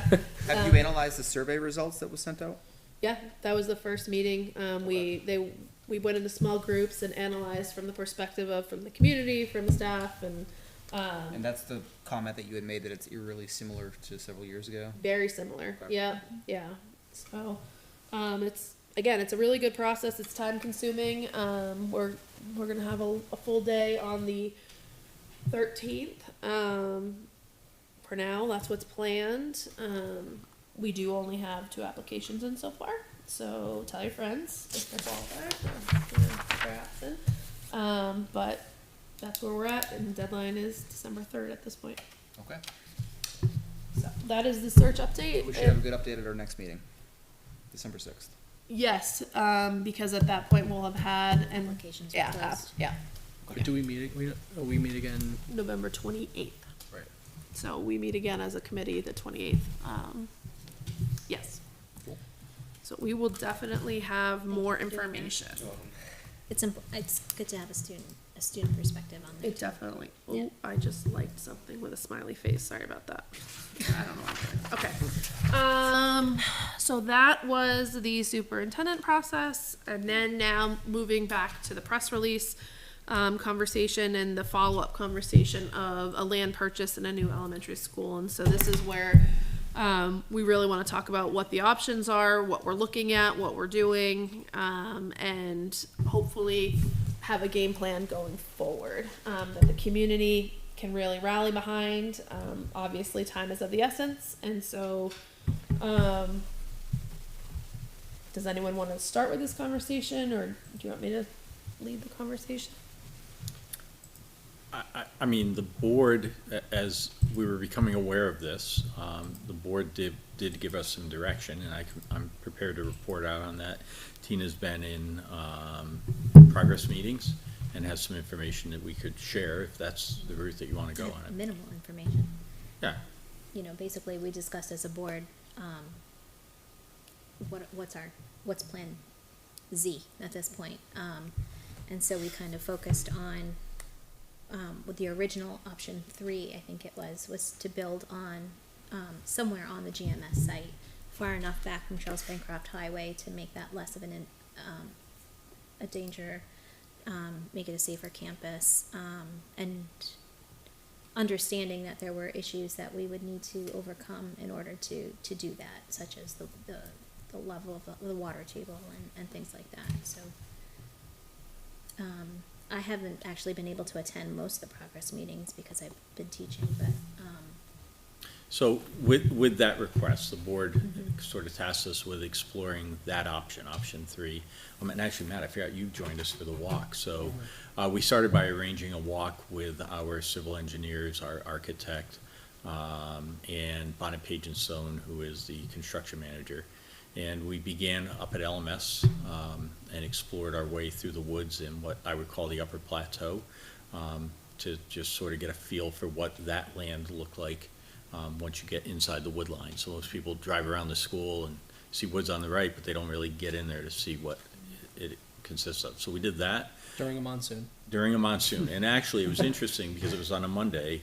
It had rained all weekend. And I had thought about calling it off, but then it was like, well, wait a second. One of the biggest issues for us is water.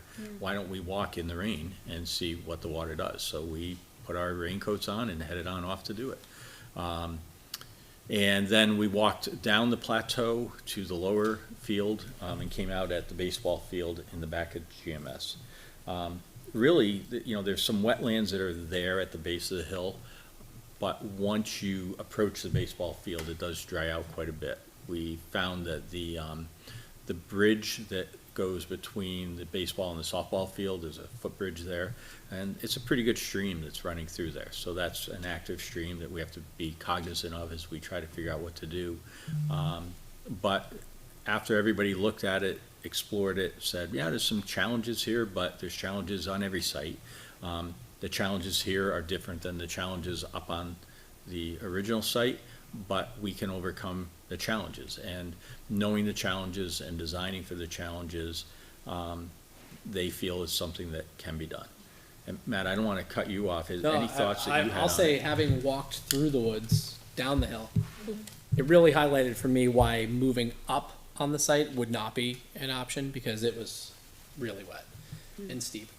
But, I think I think it's worth tying all together. I mean, you read the press release, and I think, you just allude to we're on option Z. And I think it's worth reiterating why we're on option Z, because I think people might say, well, why are you still pursuing? I'm on option Z because I've been Right. going at this for such a long time. But why are you, why with this change have you been continuing to work on this? So, the press release said it, but we stand in a current position to potentially get some pretty substantial state aid. And I think that we'd be doing a disservice to the taxpayers to not try to pursue something like that. And I think that it's also worth mentioning that a lot of the work that's been done to date is transferable work, so it's not starting back at square one. So it's not like the process begins today to try to get something from March. The only difference in the process from today is that there's more specific site evaluation being done on that specific site. And I just think from my perspective, we've been looking at, what was really ideal land, right, to be across from a police station and a fire station, which is unfortunate, but, the whole goal, I think my whole goal in participating in this always has been not just about solving the problem tomorrow, but having people be able to look back in 20 or 30 years and say, hey, you did a good job solving the problem. You overcame any challenges that we had. And that was always my concern about the current site was, could we accurately do that? So when we were looking for other pieces of land, I felt like, that we wouldn't have to even try to address those things. We're at a place now where it's not particularly easy to find big parcels of land that people want to part with. And so, we do have this land, and I think it was encouraging to have the professionals there saying, you're walking and it's squishy. You're like, okay, is this doable? They're like, no, with proper water mitigation and planning of the site, we can address these things. So I think that what we'll end up finding is that it's, I think it looks like it could be a potentially suitable option.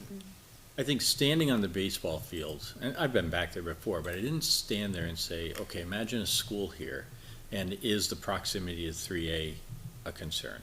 You're way off of 3A. I mean, that is deep on that property.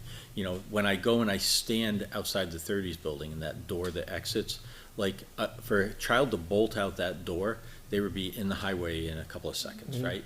For a child to bolt out the same door back on the baseball field, they're gonna take a nap before they get to 3A, right? And so I just felt like, okay, because part of it is, do we still qualify for the $7 million potentially? And you have to check all the boxes. Are we solving the safety issue by getting off 3A? I think we are. And I think we can check that box, and I think we can retain the money by relocating back there. And another thing that I had asked, because I was really curious about this, because this, you know, the biggest problems that we had with that site were, is there too much water? And we're on 3A. Regardless, it's 3A. Right. People have been very clear that they don't like the traffic on 3A. And so they were saying that they believed that the state would probably require a turning lane, right? Isn't that what they said? Yes. Which would be great, Yeah. right? Because Yeah. that's also one more thing that could potentially solve one of the, Traffic and we issues. have no say in that, right? That's Yeah. completely state, right? So that was also a consideration with this site is like, you know, we may not be able to solve this, we may. Yeah. They're saying that they think that they probably would require that, which could be a good thing, so. And it's a longer path longer stretch. just to get up, so in terms of traffic backing up, and we still have the opportunity to create a bus route versus a car pickup versus, you know, access to a parking lot. And There- you can solve the egress for LMS. Absolutely, and that's a big issue. And we talked about that, the fact that it depends on how they design, but there's enough land there to weave the cars around, if you would, so you can get them off at 3A. That Yeah. You still may need a turning lane, but it may not be, you know, as long. I mean, if we had to put a turning lane in for the current conditions, I think it would go all the way down to Pinecrest, right? Because that's where the traffic goes to Exactly. in the morning. I don't think that would be necessary when you're really talking a couple of cars getting off at 3A, so it's a shorter lane potentially, because we can stack them on our property, so all of that is It's a stuff. long, it's a long way back, and you could make it Yeah. like you're at the ticket counter. Yeah, presentation to Mary, if you've seen that driving in, right? Yeah. Yeah. Yeah. Well, we just bring in an engineer from Disney, because, you know, Right. they know exactly how to make it look short and contain a lot Or of people. Chick-fil-A, Yeah. one or the other. Monorail. Yeah, The other thing that was really interesting with going through the woods too is it's actually a really nice. I mean, there's some parts that would need a little bit of work. You know, I don't know if Recreation's listening, and they want, but it would be it's a nice trail system back there, and it could be a nice connection between two campuses. Obviously, we wouldn't be connecting the campuses because that was like the option that was like millions of dollars worth of roads, but so. but we did talk, because this is the loss of a baseball field and an impact to a softball field, because you will have to put a playground and, you know, there's a leach field in the middle of this, so we have to figure out how do you do it. But you could relocate those up on that upper plateau, right? So if those fields, and I said, I really think we need a number that includes all of that. So relocating that, just get us one package number. And then if we have to decide later to parse out pieces of this, we can do that. But the other part is, ask the question specifically, can you do this and maintain school at GMS? And they said, absolutely. They're looking at it and they're like, we can easily put a construction road in over here, you know, so forth. The students will, So it wouldn't be as much of a disruption. Yeah, they could come in from the softball field side and get back to the site from that side, so they don't impact the school at all. absolutely, and, you know, it Would they would, build like a viewing area for the students out Yeah, at I mean- recess to watch the diggers Well, and that's at the Litchfield. Stand at those are That's what that hill's bleacher for. seats up there. bleacher seats? Yeah. But, you know, and when I've been through school construction projects, they bring all that temporary fencing and so forth. So, I mean, you can keep students out of it, Right. still give them the chance to watch it. And so the follow-up conversation with Kyle on Monday was that he, you know, based on his preliminary conversations, he feels that this is doable.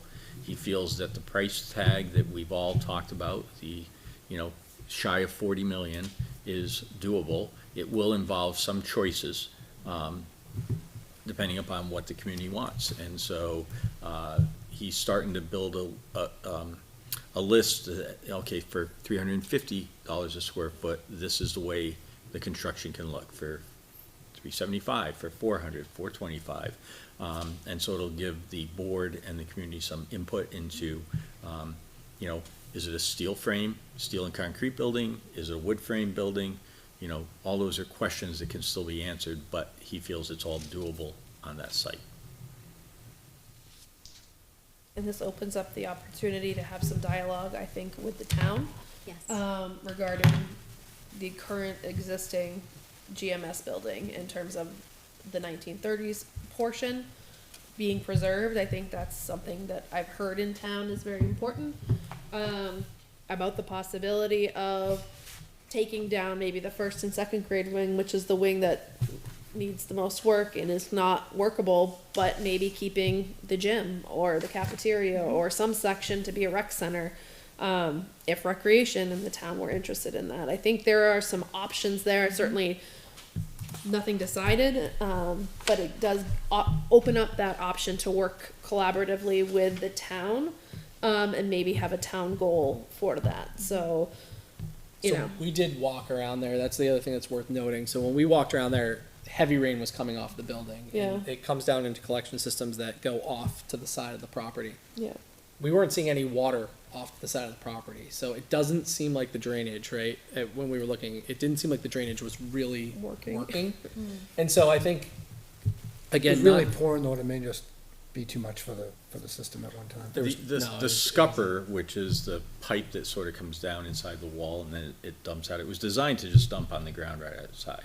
And then over time, because that was causing issues by putting the water right next to the foundation, they put a PVC pipe on it, and that's what was supposed to transport it underground and out to the drainage ditch. And the water was just gushing out at the scupper. So it's literally going right into the ground at the base of the foundation. So, you know, in your home, you would want to have a gutter run or something that gets it away from the foundation. That's not happening currently. So to Matt's point, whatever was done to sort of fix this is not working either. So it's just one more thing to get after down there. I think it's just like, you know, it's not just the potential of the $7 million that really is a big savings. It's the fact that we have only seen construction costs go up and up and up and up. And more importantly, I think Andrew pointed this out recently, we just don't know what's going to go wrong with GMS. And it could be something massive, right? So if we just put it off, we could end up spending millions of dollars to fix something and still end up with a very suboptimal solution. So I think that's, in my opinion, that's why we continue to push forward. And I don't feel like we're pushing forward on something that's, you know, half-baked or anything like that. I think the only change here is really just the site, and the initial conversation was, can you actually analyze this site in time so we can get enough stuff done, or do we need to say, you know, make the hard decision to say, we'll take the risk on the state aid? And they said, no, we feel like we can pull this off for you. So. This will work. Yeah.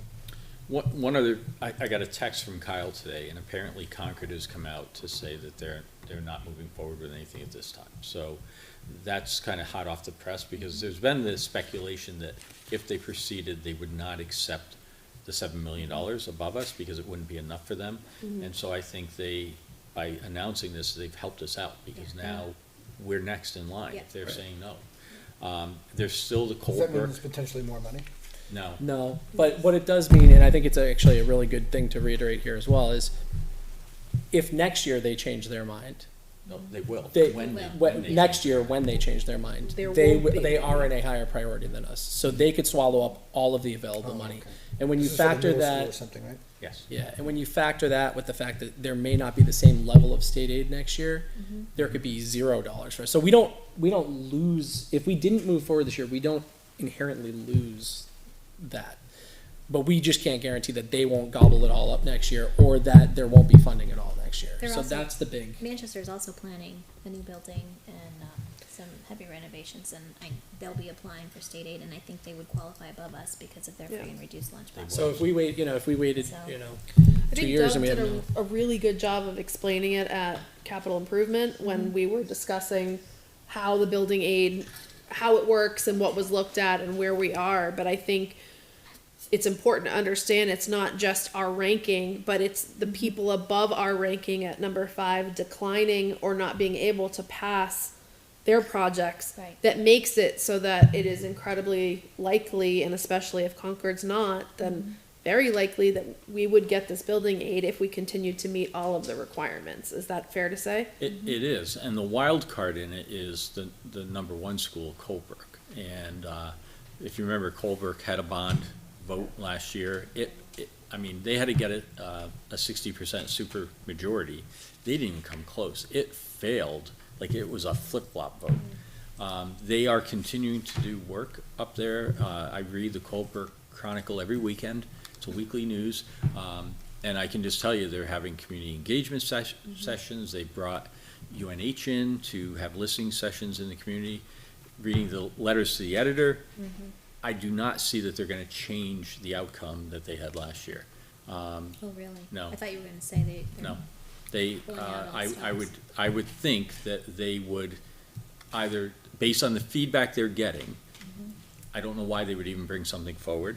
If they bring it forward, I cannot see it getting a 60% vote. And I love the people in the North Country, but I'm reading the tea leaves here, which means, you know, we keep saying potential. It's almost like we're standing alone with this opportunity. I still think we want a word or warrant article that has got to be dependent on state aid and so forth, right?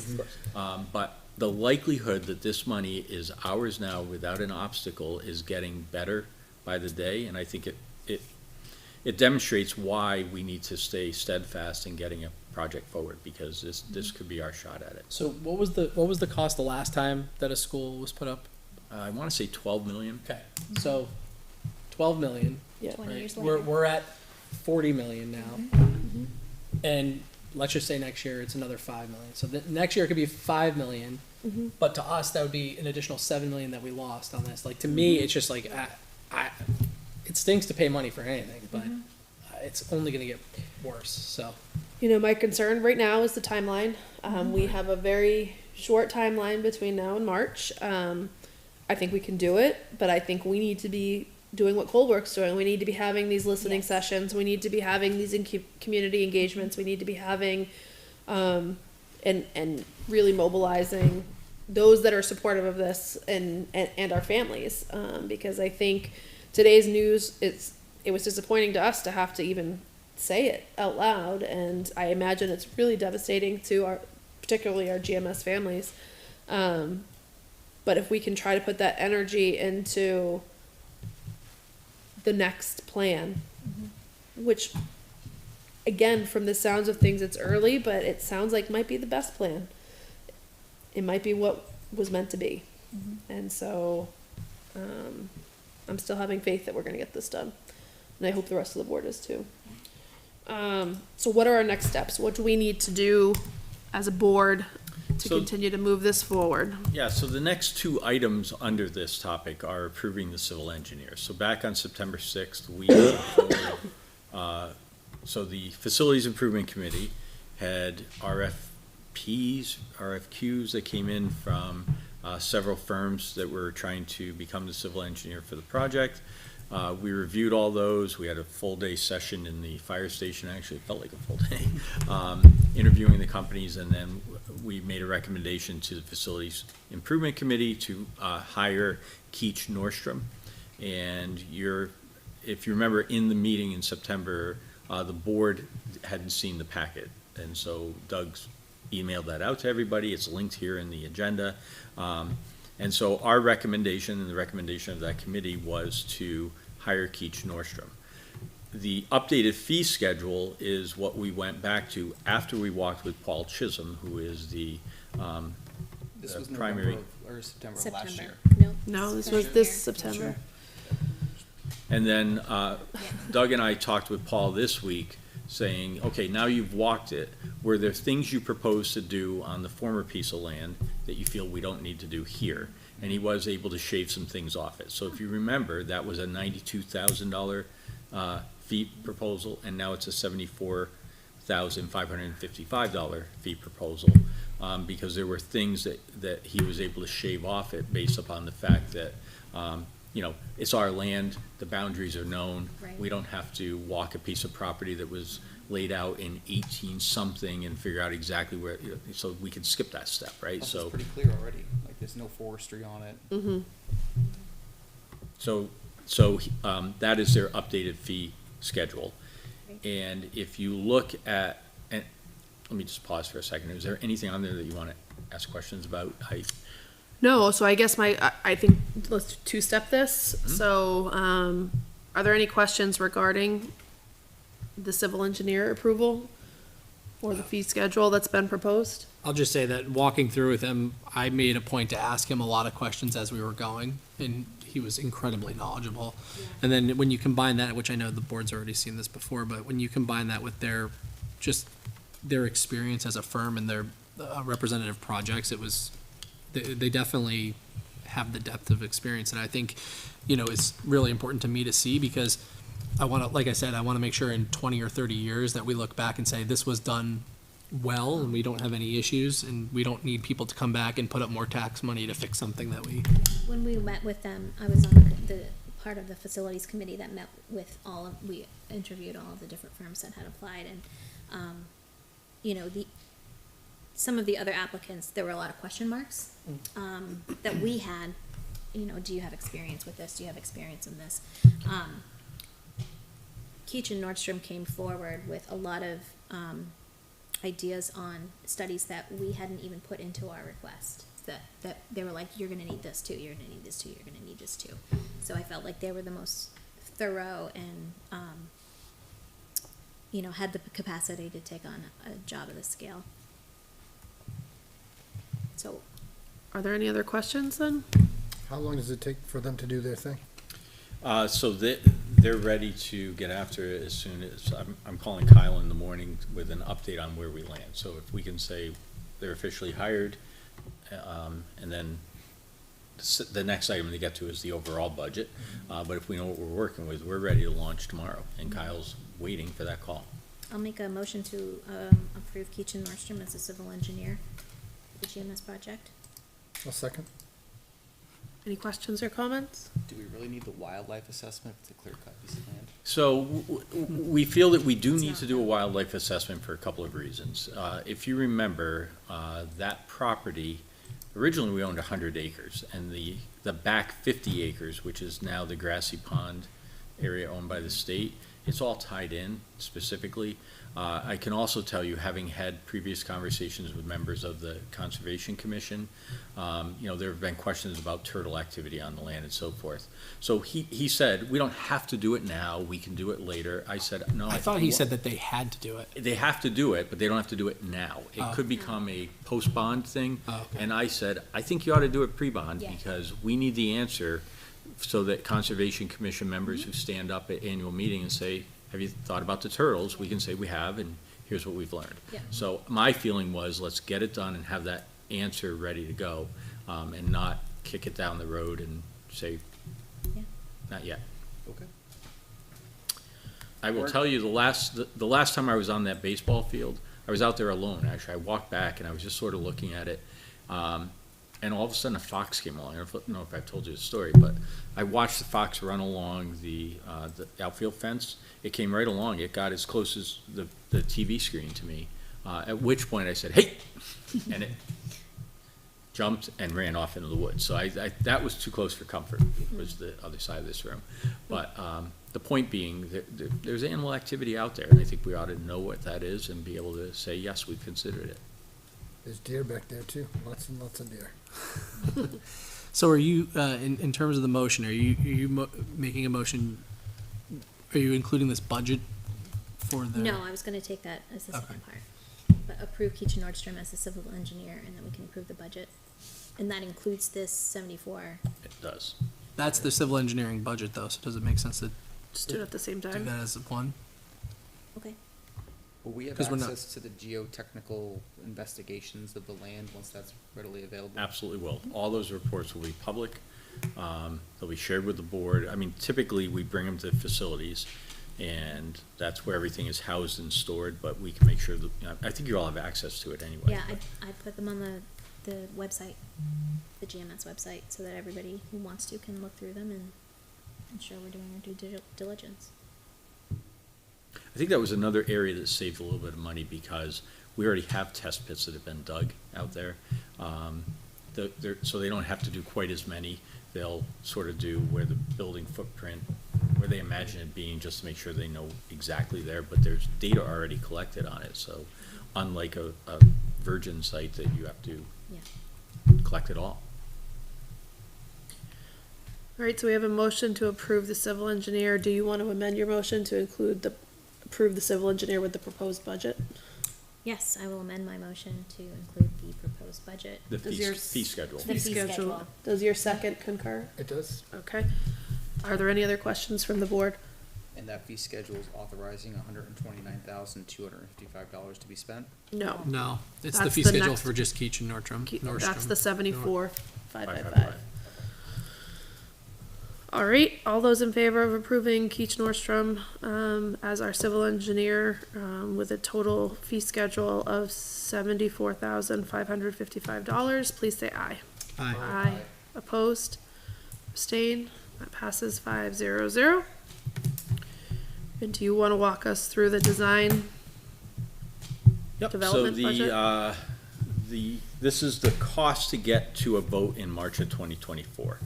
So Kyle has estimated that his design fees, continuing to work with Basin Studios, will be about $30,000.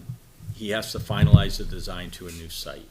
It's a little bit more complicated because the former site was sloped, and it was a two-story building that was sort of encompassing the slope into it, and this is a flat site.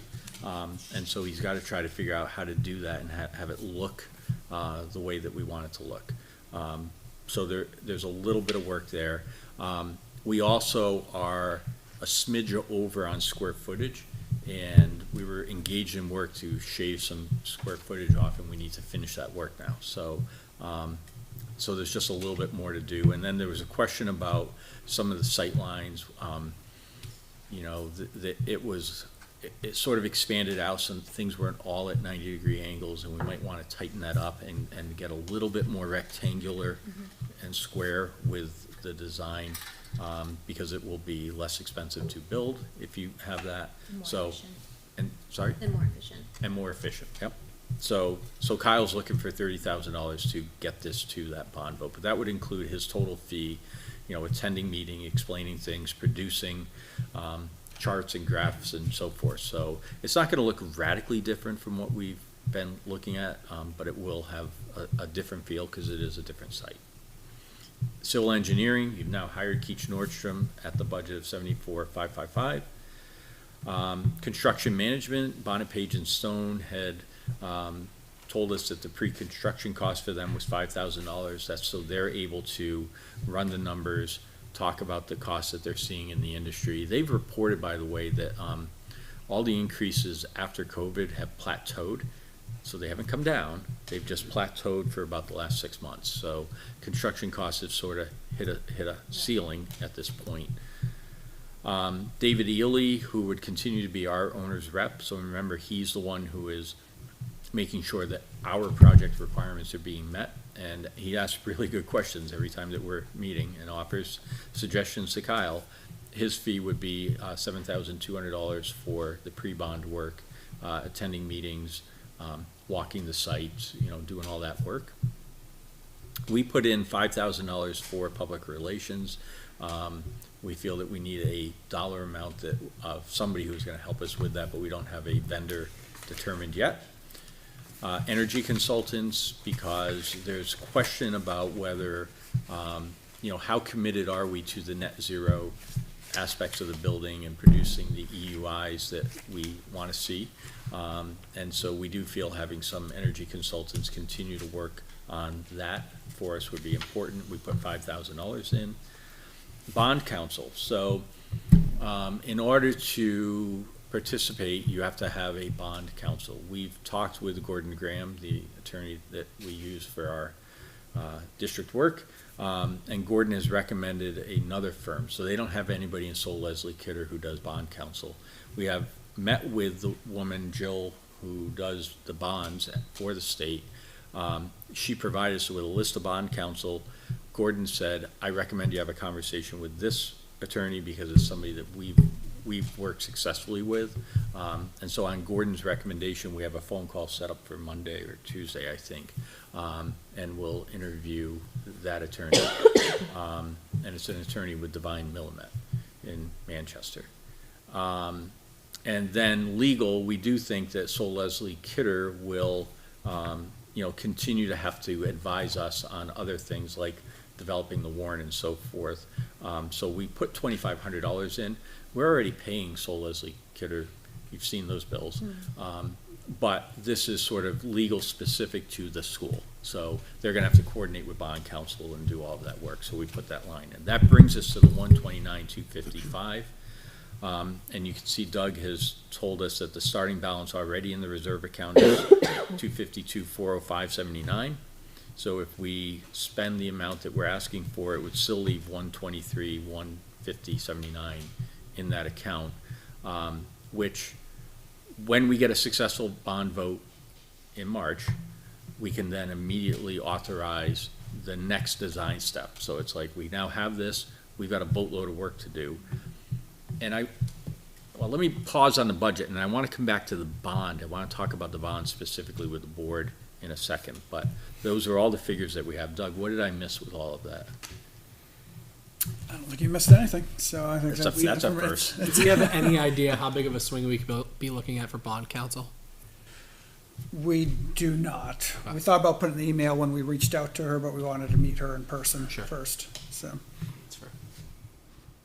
Why are we I continuing? will say it's not inexpensive.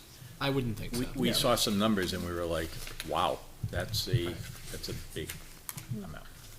Why are we continuing to pay design fees if we've already done initial design, and the goal for March is to not have an official blueprint, like it's to have an idea? Because the idea has to change now that we've changed the site. But that really costs an additional $30,000. Yep. You know, again, Is this an opportunity to go back out to RFP or RFQ? I think that sets us so far behind schedule if we were to go out for another architect. But why? Because that doesn't impact us going to March with a warrant article. It does though, because Kyle will be making designs and presentations for March. He'll be present at deliberative. He'll be present at, to answer So the questions. work that Kyle does goes to Bonner, Page, and Stone, and that's how they price out the project. So if they don't have the information, they can't price it out, and there'd be no way we'd get to A cost. the cost by March. And I think if we went out, it'd be more than $30,000, because Kyle has already done, and Vason Studios have done a lot of work. And part of that $30,000 is an ask by us to, even though construction costs have plateaued, they've gone up since, the project has initially been talked about. But we don't want to keep going up in cost for the town. So how do we keep it around that $40 million? That's going to be making cuts to the square footage of it, making, like people said, Materials. rectangling it out more, making it easier to build. So we're asking him to change it, which has a cost to it now, but should save money down the road. So that's some of the asks that are coming from us, like, we need to end here, therefore we need to kind of change a little bit where we're at with it. and remember, it was designed on a slope, and now we're on a flat land. So there are elevations that need to be considered. I think he talked on Monday, remind me if I, Can't that, wait, but it was like, okay, so remember, you can only have certain grades on a second floor. Right. And so, do you flip around where the second floor is? And it's not as, it's complicated to do that. It's not just move this over here. So there's some redesign work that needs to be done on this site that did not need to be done, that had already been done. Going back to the beginning of the process, which, that process has been a very long process at this point, but the work that has been done that isn't being redone was all of the work about what are the spaces that we need, which took a long time to boil down to get the appropriate stuff. Right. How much of each space, how do you situate each space? And a lot of, even where the spaces are situated is not necessarily changing. So when we talk about it not having to be recreating the wheel, there is a considerable amount of work that's already been done that is still standing and is not having to be changed. So I think it's worth, I don't disagree with scrutinizing that number. I will say, I do think going back to, and going for a whole new RFP would be insane, only because. Just asking the questions. Yeah, no, it's a great question. I don't necessarily agree with it either. It's a great question. No, but I think it's a great question, because if you don't ask the question, then someone in the community is going to ask the question on Facebook, and I'd rather us be able to just proactively answer the question. I will say that having done that last walkthrough with Kyle, there were things, I mean, even just the thing about steel structure versus stick built, he's unilaterally just keeping an eye on those things just to see if there's an opportunity throughout the project to say, okay, I'm going to shift to this because it's going to save you money. So I appreciated that when he was doing that. And even just the walkthrough, the entire team was talking about what they could do to try to pare down cost at the new site immediately. They've been very responsive on like being cost conscious, it seemed like. So that is the feeling I got. I appreciate that you're getting that feeling too, because when we talk with Kyle too, he's pushing us too about net zero, because you can get to net zero in different ways, and you can be well below net zero, but what makes the most sense for where we are, for what we want, and for a town of Litchfield, where a lot of it's the residents who pay for the school as well. It's not like we have big commercial base paying for it as well. So he's teaching us ways that you can bring up the EUI number, which goes towards net zero, but you know, it factors, you bring it up by a little, but it saves you a lot type of thing. So he's looking for ways to do that, because at the end of the day, he knows the challenges that Litchfield has, the residential base type of thing. And he also knows that it'd be great if we got the $7 million from the state, but how do we make it something that will pass in Litchfield as well? Because at the end of the day, a great design, beautiful design, that's way too much money, doesn't make sense either for him to design also. So I think he has a good understanding of where the town is, and I know the town still has extremes, which makes sense because every town has that, and varying viewpoints, which makes sense because every town has that as well. But I think he's trying to consider viewpoints as he's making recommendations to us as well, which is good. Are there any other questions on the budget design development? So is Energy Consultants all about solar? Is that really what that is? So the owner's project requirements that were put out a couple of years ago now, they talked about, to Doug's point, the EUI, which is the energy efficiency of a building, and we were striving for an EUI of 10. We know that an EUI of 25 is what's considered net zero ready. And you can have an EUI of 25 and put enough solar on the roof to produce enough power to have it be net zero, even at an EUI of 25. The team was trying to push the envelope to say, no, let's get that number down and have less of a demand on solar. Solar is only one way of achieving that, but the point is you want an energy efficient building. And so why focus on the EUI number? Because 25 qualifies you for tax rebates and credits. If you end up at 26, you don't get those. If you end up at 25, you get them. If you end up at 10, you get them, and you need less solar to produce your power. So you see, it's sort of like, I think our goal is, and what we clarified with Kyle is, like 25 is non-negotiable. We want the rebates. And in this day and age, there's no reason we can't build a building to achieve that kind of efficiency. Then the question becomes, how far below 25 does the community want us to go? And how much does it cost? How much does it cost? And then how much, because again, you might pay more to get a lower number, but then you have to invest less in the solar. Is that analysis? Right. That's all about what's the sweet spot? What's the sweet spot that we want to hit on it?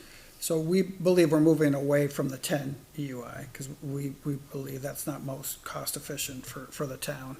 But we don't want to go too far away that we're having higher costs as the years go on, or we're not qualifying for stuff. So if we're trying to qualify and we're trying to make the construction less costly, where is that spot? And we believe we need some help with that. But in the conversation Monday, you know, Dave Ely jumped in because we were talking about double pane versus triple pane windows. And, you know, Dave was actually teaching Kyle about what we did at the middle school with the triple panes, where they're available, you know, so it costs an extra, I can't remember what the amount was, but it wasn't that much more to have the triple pane.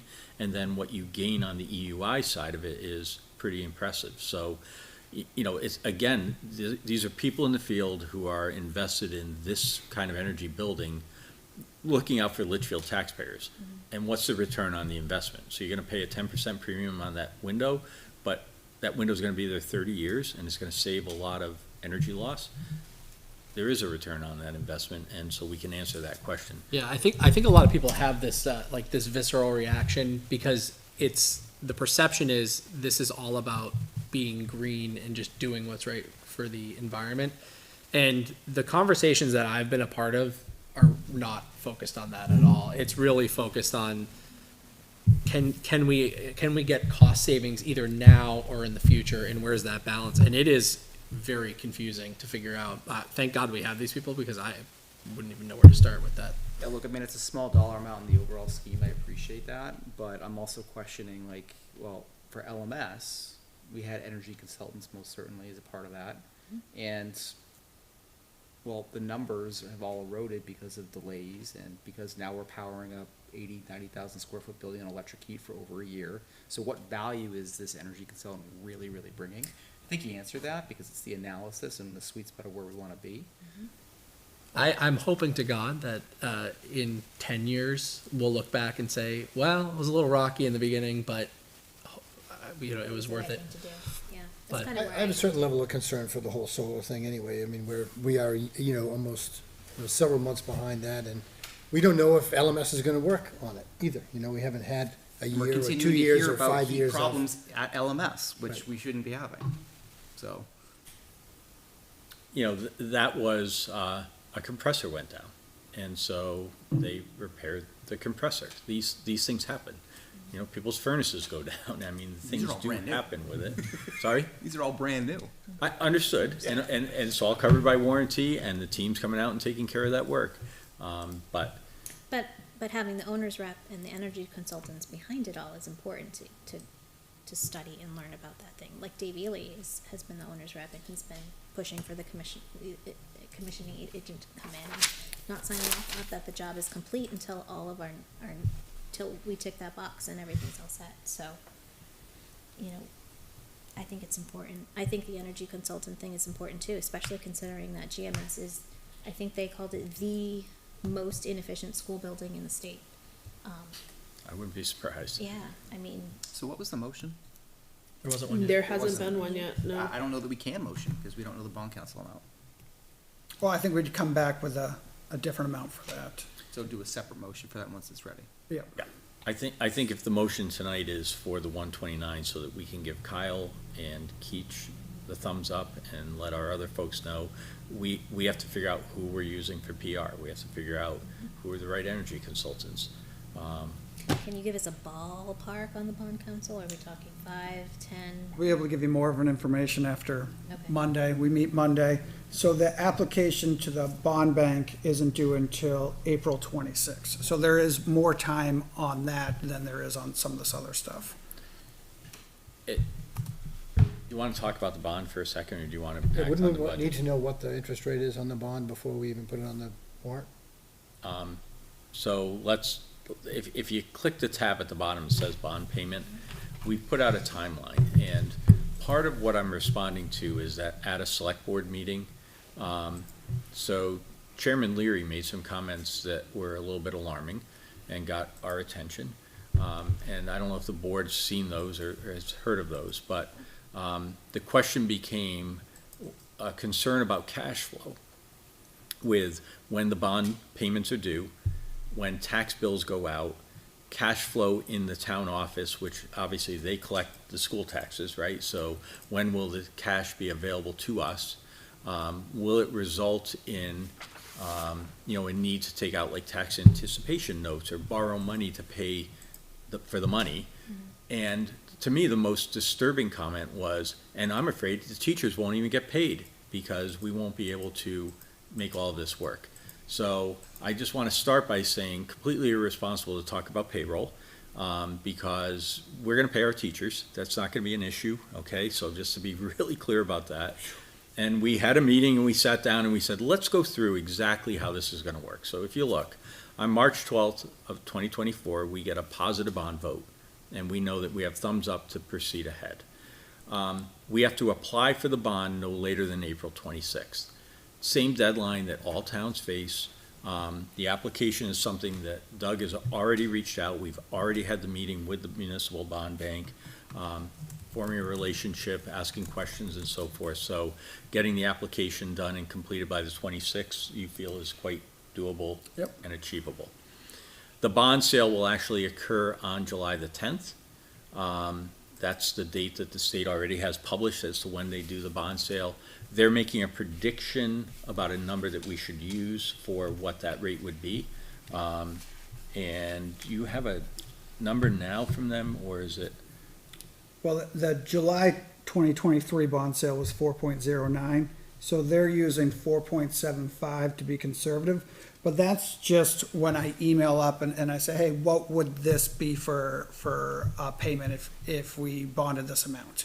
As you kind of work with them, as you get close to the application, they're gonna refine what the expected amount is for the interest rate. So they're gonna pick a conservative number, Peter, and we'll budget based on that. Hopefully the bond will be less than that, should be less than that, and then the payment would be less. But for full disclosure in March, we want to use the more conservative number so that people understand that.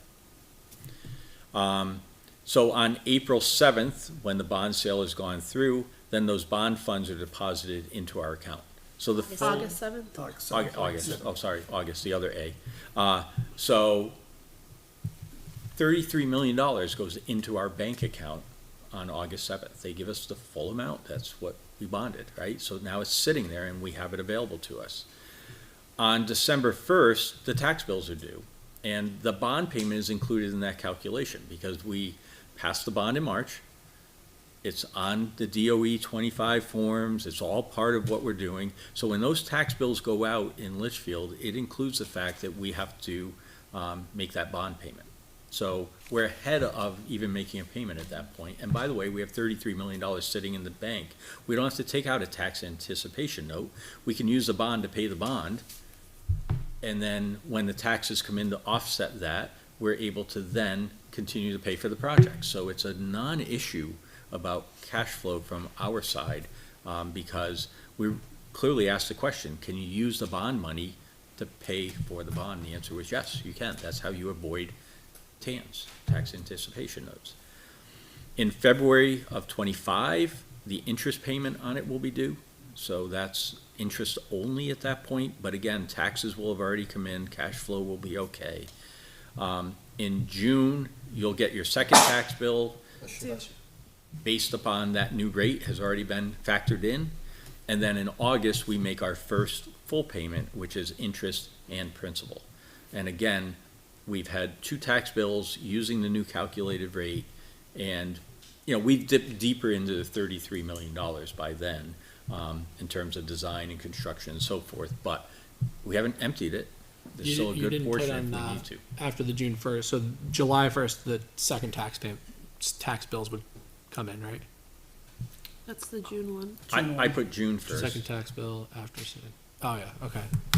Because we typically get, we get a school payment on July 1st, right? We get paid July 1st. I think they come in June.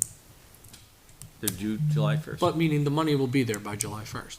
Right. Again, 1 month before. Plus the next. building aid, right? So how How does how building that aid gets get? awarded? So when does it go from a $33 million account to a $40 million? Because the $7 million comes in. So we would get 80% of that, not right at the beginning because it happens, I don't know where I have my notes on that, after the blueprints are completed in a way. So we have to have a past bond, and then we'd have to have the rest of the money come in, which is that bond sale of 710 type of thing, and 8.7, and then the blueprints would have to be at a certain stage in order to get 80% of what we're expecting to be 7 million, and then the remainder would come towards the end of the project.